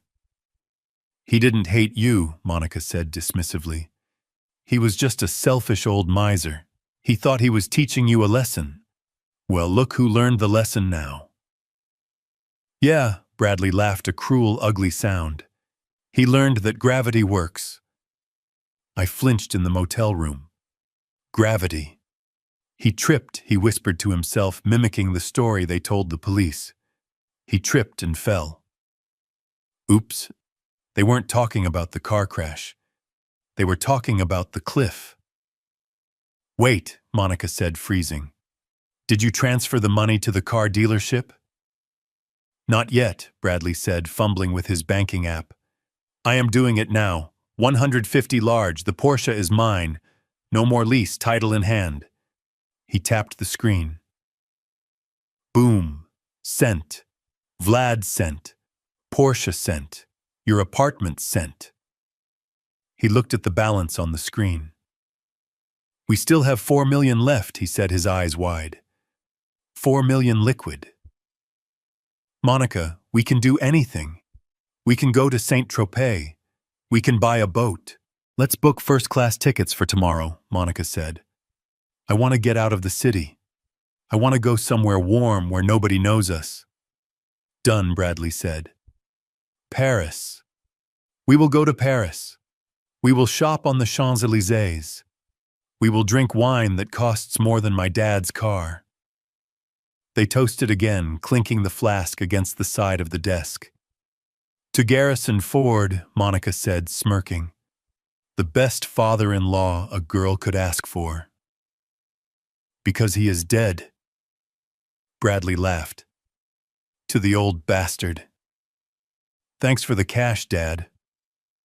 Hope the fire was warm. I closed the laptop. I sat in the silence of the motel room, the echo of their laughter still ringing in my ears. I felt a coldness spreading through my veins, a numbness that replaced the pain. They had spent nearly $7 million in 20 minutes. They had paid off the mob. They had bought a penthouse. They had bought a car. They were booking flights to Paris. They thought the money was real. They thought the transfer had cleared. They didn't know that Saul was sitting in his office 2 floors down, watching the same transfers hit the mirror account. They didn't know that he was flagging every single one of them. Transaction pending. That was all they saw. But in the banking world, pending can mean a lot of things. It can mean processing. Or it can mean under review. Tomorrow morning at 9:00 a.m., the notifications would change. Insufficient funds, account frozen, fraud alert. The wire to the Russian mob would bounce. Vlad would check his account and see nothing. He wouldn't call Bradley to ask what happened. He would send a car. The wire to the real estate developer would fail. The contract Monica signed was binding. Without the funds, she would be in breach.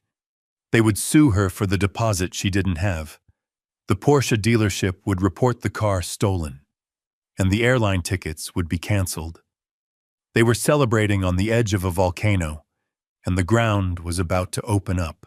I stood up and paced the small room. My leg was healing, but it still ached. The physical pain was grounding. It reminded me of the woods. It reminded me of the cold. They laughed about gravity. They laughed about the fire. I walked to the mirror and looked at myself.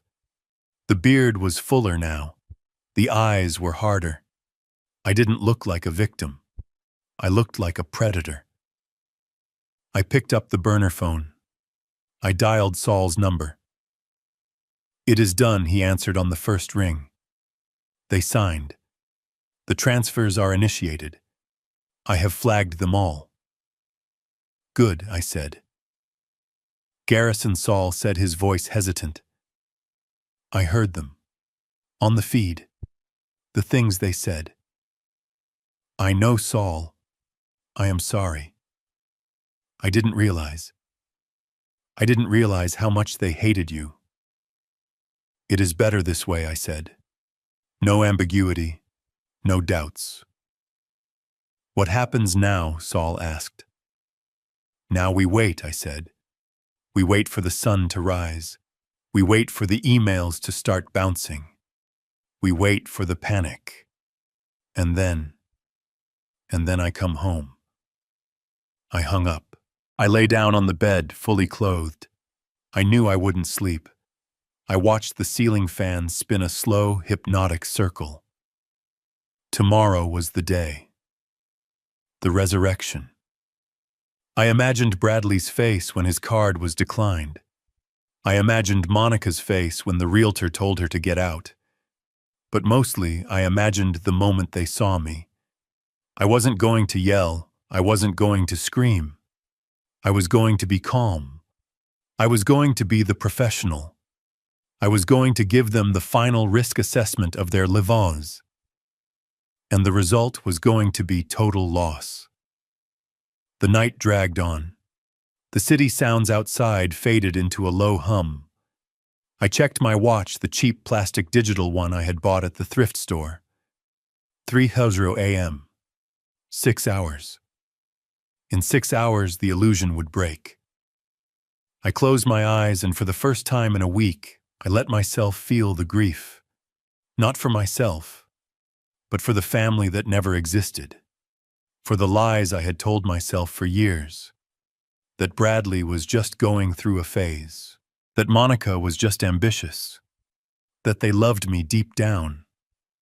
The forest had stripped away those lies. The truth was brutal and sharp. They were wolves, and I had been the sheep. But now the sheep had fangs, and the wolves were trapped. I waited for the dawn. I waited for the fire.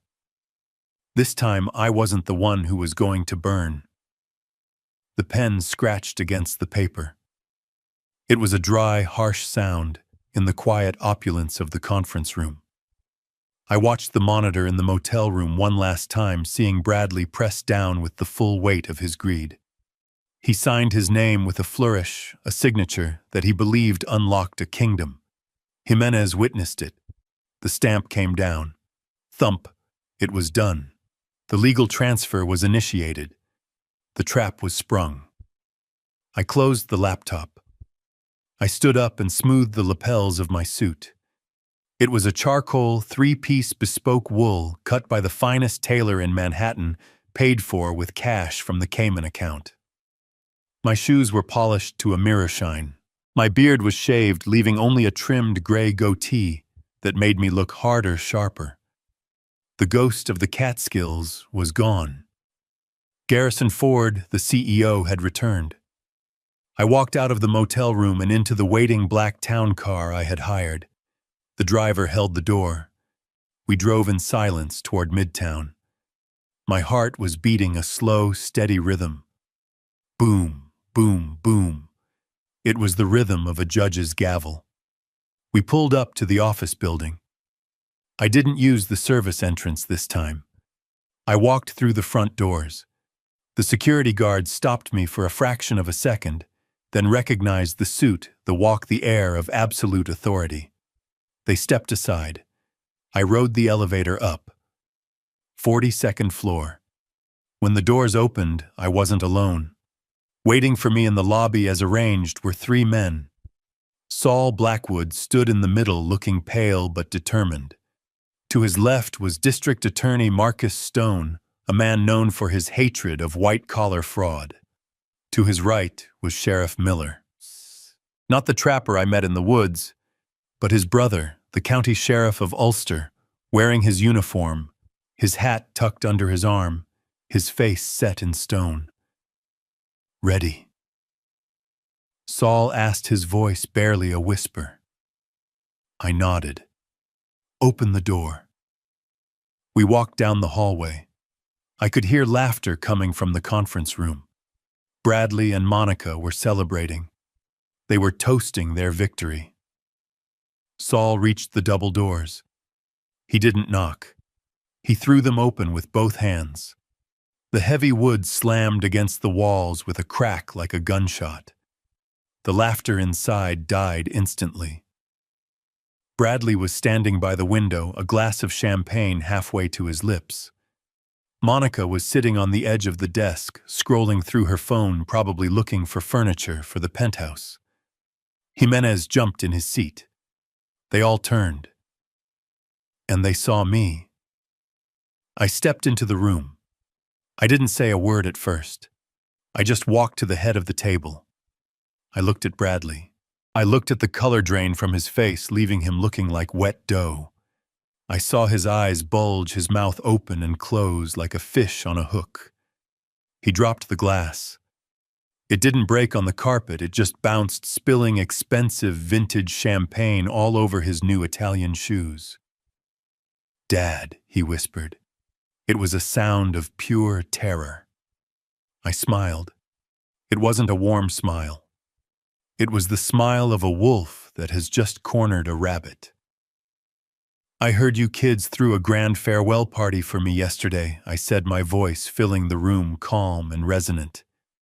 Pity the guest of honor is late.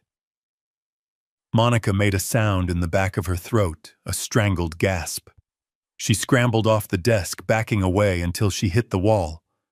Her hands flew to her mouth. She was staring at me, but she wasn't seeing her father-in-law. She was seeing a corpse walking. She was seeing her penthouse evaporating. Bradley started to shake. It started in his hands, then moved to his knees. He grabbed the back of a chair to hold himself up. You are dead, he stammered. We buried you. We saw the car. We saw the body. I reached into my jacket pocket and pulled out a thick, heavy file. I tossed it onto the mahogany table. It landed with a heavy thud, sliding across the polished surface until it stopped right in front of him. You buried a stranger, Bradley, I said. You buried a man you murdered to take my place. But you didn't bury me. You just made me angry. No, Bradley screamed. No, this is a trick. You are a ghost. I left you in the woods. You couldn't survive. No one could survive. I stepped closer. I survived, son, because I am not the weak old man you thought I was. I survived because I had to come back to teach you one final lesson. I pointed to the man in the uniform. Do you know Sheriff Miller from Ulster County? His jurisdiction covers the woods where you abandoned me. And this is District Attorney Stone. He is very interested in the paperwork you just signed. Bradley looked at the lawman, and his legs finally gave out. He collapsed. He didn't just sit down, he crumpled to the floor, his expensive suit bunching up around him. A dark stain began to spread across the front of his trousers. The smell of urine mixed with the smell of spilled champagne. He was weeping now, sobbing into his hands. Not tears of remorse. Tears of a child who knows the boogeyman has come for him. Monica was frozen against the wall. She was smarter than him. She was doing the math. She was looking at the DA. She was looking at the file. It wasn't me, she whispered, her voice trembling. It was him. It was all Bradley. He made me do it. He said he would kill me if I didn't help. I laughed. A dry, humorless bark. Save it, Monica. I opened the file. I spread the photos out on the table like a tarot reading of their doom. Here is Exhibit A, I said, pointing to a grainy black and white photo. This is the security camera footage from the Sleepy Hollow Motel in Kingston. Dated 3 days ago. That is me buying a soda from the vending machine at the exact moment you claimed I was driving the rental car off the cliff. That is my alibi. I was 20 miles away watching reruns of Law and Order while you were torching a stranger. I pulled out another sheet. A digital readout. And here is Exhibit B. You thought you were clever renting a car with a manual GPS tracker so you could ditch it. But you forgot that modern cars have black boxes. They record everything. Telemetry, speed, braking, and audio inside the cabin. Bradley looked up from the floor, his face streaked with snot and tears. Audio, he wheezed. I nodded. I hired a digital forensics team to recover the cloud data from the rental agency's server. Do you want to hear it? I didn't wait for an answer. I pulled a small digital recorder from my pocket and pressed play. Bradley's voice, tinny but unmistakable, filled the room. Is he asleep yet? Monica's voice replied. Yeah, the sedative worked. He is out cold. Bradley again. Okay, pull over here. The ravine is deep. We put the drifter in the driver's seat. Make sure you put Dad's watch on him. And the ring. It has to look like him. Monica. Just do it, Bradley. Pour the gasoline. I want this over. I want my money. I clicked the recorder off. The silence in the room was absolute. Jimenez, the young lawyer, looked like he was going to be sick. He was staring at his clients with horror. That is conspiracy to commit murder, I said. That is insurance fraud. That is identity theft. And since the man you burned was a veteran named Arthur Penhaligon, that is federal. I looked down at my son. He was curled in a fetal position, rocking back and forth. And this, I said, pointing to the paper he had just signed, the ink still wet. This is the nail in the coffin. By signing this, you legally attested that I was dead. You accepted the funds based on a fraudulent death certificate. That is grand larceny. Monica peeled herself off the wall. She tried to walk toward me, her hands held out in a pleading gesture. Garrison, please. We were desperate. We owe money. Bad people. They were going to kill us. We didn't want to hurt you. We just needed you to disappear for a while. We would have come back for you." "Liar," I snapped. "You left me with no water, no food. In bear country, you didn't want me to disappear. You wanted me to rot. You wanted me to be bones by the time anyone found me." I turned to the DA. "Mr. Stone, I believe you have everything you need." The DA nodded. He signaled to the sheriff. "Bradley Ford. Monica Ford. You are under arrest for the murder of Arthur Penhaligon, the attempted murder of Garrison Ford fraud, and grand larceny." The sheriff stepped forward, pulling a pair of handcuffs from his belt. The metal clicked as he ratcheted them onto Bradley's wrists. Bradley didn't resist. He was broken. He was a shell. Monica, however, fought. She screamed. She scratched at the deputy who came to assist. "My penthouse," she shrieked. "My deposit. You can't do this. I am buying the penthouse today." The DA looked at her with disgust. "You aren't buying anything, Mrs. Ford. Your assets are frozen. The deposit is seized as evidence of proceeds of crime. You are going to a cell, not a penthouse." They dragged them out. I watched my son being hauled away, his expensive shoes dragging on the carpet. He looked at me one last time. "Dad," he whimpered. "Dad, help me." I looked at him. I looked at the man who had traded my life for a watch and a car.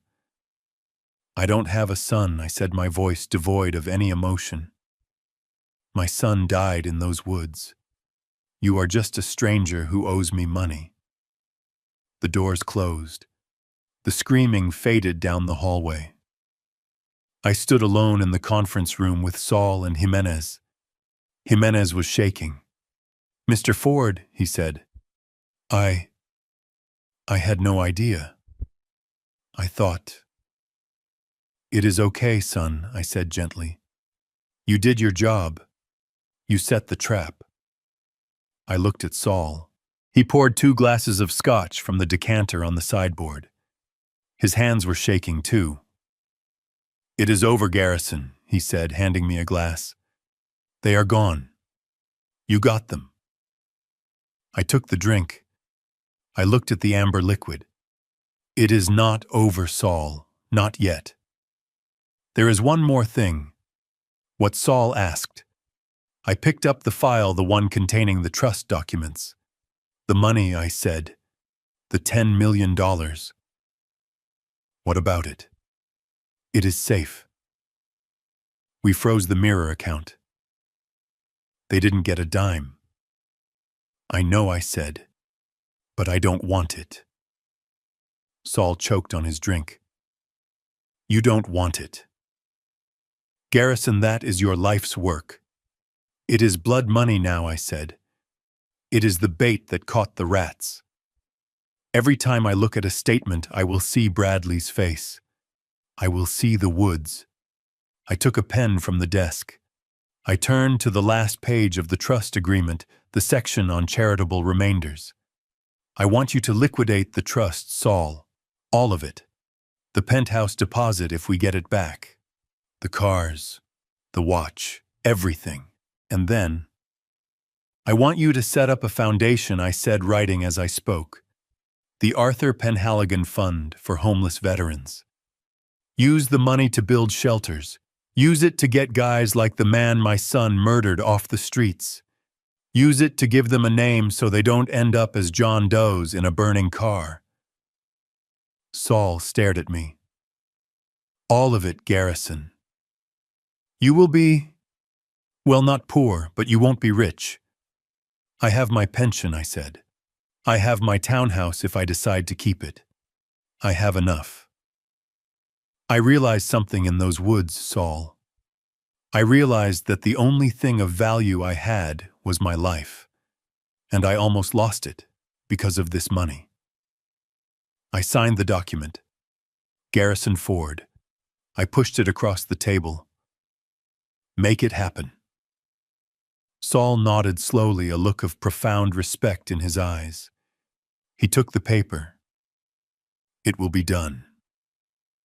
I finished my drink. I set the glass down. I walked to the window and looked out at the city. The sun was fully up now. The streets were filled with people rushing to work, rushing to make money, rushing to build their little empires. I felt light, lighter than I had felt in years. The weight of the secret fortune was gone. The weight of my son's failure was gone. I was just Garrison Ford, a man who had survived. I turned and walked out of the office. I took the elevator down to the lobby. I walked out into the bright, noisy, chaotic street. I took a deep breath of the city air. It smelled of exhaust and hot dog carts and possibilities. I hailed a cab, whereto the driver asked. "Take me to Queens," I said. "I have a garden that needs tending, and I think I am going to buy a dog." As the cab pulled away into traffic, I didn't look back. The picnic was over.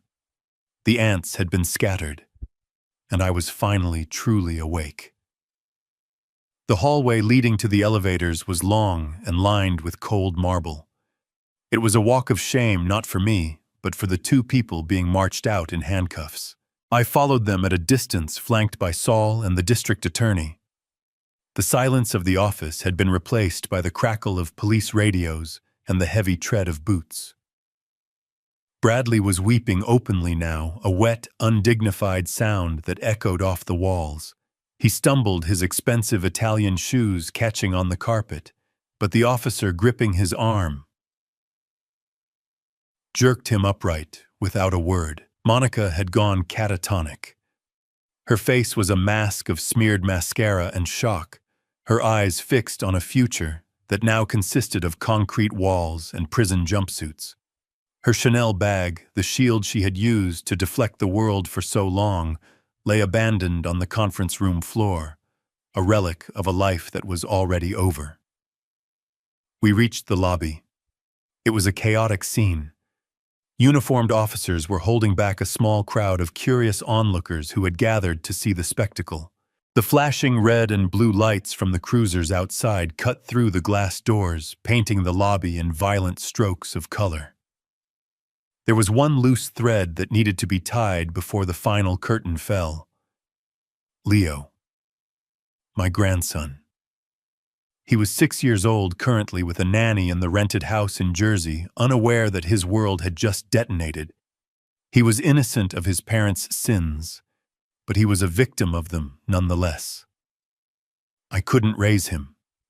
I was too old, too broken by this betrayal, and every time I looked at him, I knew I would see the shadow of his father. But I wouldn't leave him to the wolves of the foster system. I had already made the call to my sister Sarah in Oregon. She was tough fare and lived far away from the toxic legacy of New York. She had agreed to take him.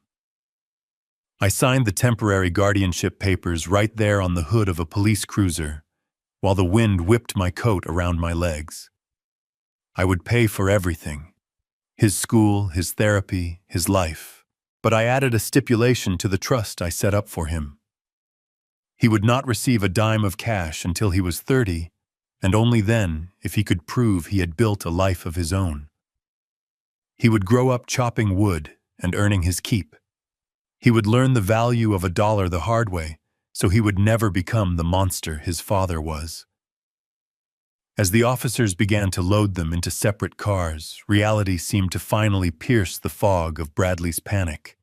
He saw me standing on the sidewalk, the wind ruffling my gray hair, looking not like a victim, but like a judge. He twisted his body, fighting the restraints, slamming his shoulder against the doorframe of the cruiser. He locked eyes with me. For a second, I saw the toddler I used to push on the swings in the park. Then I saw the teenager I taught to drive. And finally, I saw the man who had driven away from me in the woods without looking back. Dad, he screamed, his voice raw and desperate. Dad, please.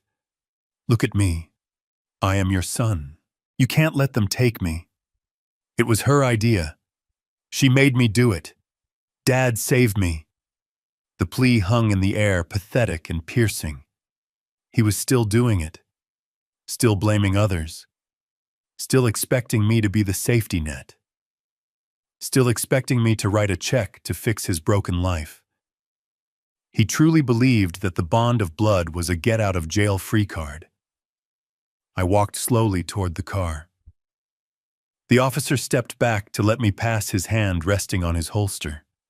I leaned down until my face was inches from the window. I looked deep into Bradley's eyes. I looked for a spark of remorse, a shred of humanity. I found only fear and selfishness. You are mistaken, I said, my voice as dry and cold as the leaves I had slept in for 3 nights. Bradley stopped crying for a second, hope flickering in his eyes. My son died 3 days ago in the Catskills. I continued, my voice not wavering. He died the moment he drove away and left an old man to rot. The man sitting before me is just a stranger with a debt he can never pay, and a stranger who murdered a hero named Arthur to cover his own tracks. I stood up and signaled to the officer. Take him away. No! Bradley howled, thrashing against the seat as the door slammed shut. No, Dad. Don't do this. I am your boy. I am your boy. The car pulled away, sirens wailing a mournful song that faded into the city traffic. I watched until the taillights disappeared around the corner. I felt nothing. No sorrow. No regret. Only a profound, hollow silence where my heart used to be. I turned back to the building. Saul was waiting for me, holding the file that contained the $10 million. The blood money. The bait. We went back up to the office. The conference room still smelled of stale champagne and fear. I sat down at the table and Saul placed the checkbook in front of me. What do you want to do with it? Garrison Saul asked softly. It is yours. You earned it. You survived for it. I looked at the numbers. $10 million. It could buy a private island. It could buy a fleet of cars. It could buy anything but the one thing I wanted, which was a family that didn't want to kill me.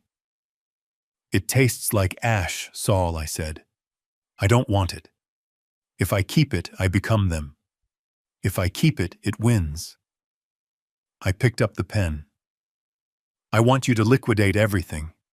The penthouse deposit once the lawyers claw it back. The Porsche. The accounts. Every single cent. And then Saul asked. I wrote a name on the check. The Arthur Penhaligon Foundation for Homeless Veterans. Give it to them, I said. Use it to build shelters. Use it to get men like the one my son murdered off the streets. Use it to give them a name so they don't end up as John does in a burning car. That is the only way to wash this money clean. Saul stared at the check. He nodded slowly, a look of profound respect in his eyes. He took the paper as if it were fragile. It will be done, Garrison. And you? What will you do? I stood up and walked to the window. I looked out at the city, at the millions of lights, each one a life, each one a story of risk and reward. I am going home, I said. That night, I sat in the living room of my modest townhouse in Queens. It was quiet. The police tape had been removed from the front door. The funeral wreaths had been taken away by the sanitation crew. The house was exactly as I had left it, yet it felt completely different. It was no longer a waiting room for death. It was a fortress of survival. I poured a glass of cheap red wine, the kind Bradley used to sneer at, because it didn't have a cork. I sat in my old armchair, the one with the worn velvet upholstery. I didn't turn on the TV. I didn't look at my phone. I looked out the window toward the north, toward the mountains that were supposed to be my tomb. The forest was out there, indifferent and wild. It had tried to kill me, but it had also saved me. It had stripped away the lies and shown me the truth about who I was and who my family was. I was alone. My wife was gone. My son was gone. My legacy was gone. But as I took a sip of the wine, feeling the warmth spread through my chest, I realized I had something more valuable than all of that. I had my life. I had my dignity. And I had the satisfaction of knowing that justice had been served cold and absolute. I was safe. The wolves were in cages. The game was over. I raised my glass to the empty room, to the memory of Arthur Penhaligon, and to the man I used to be.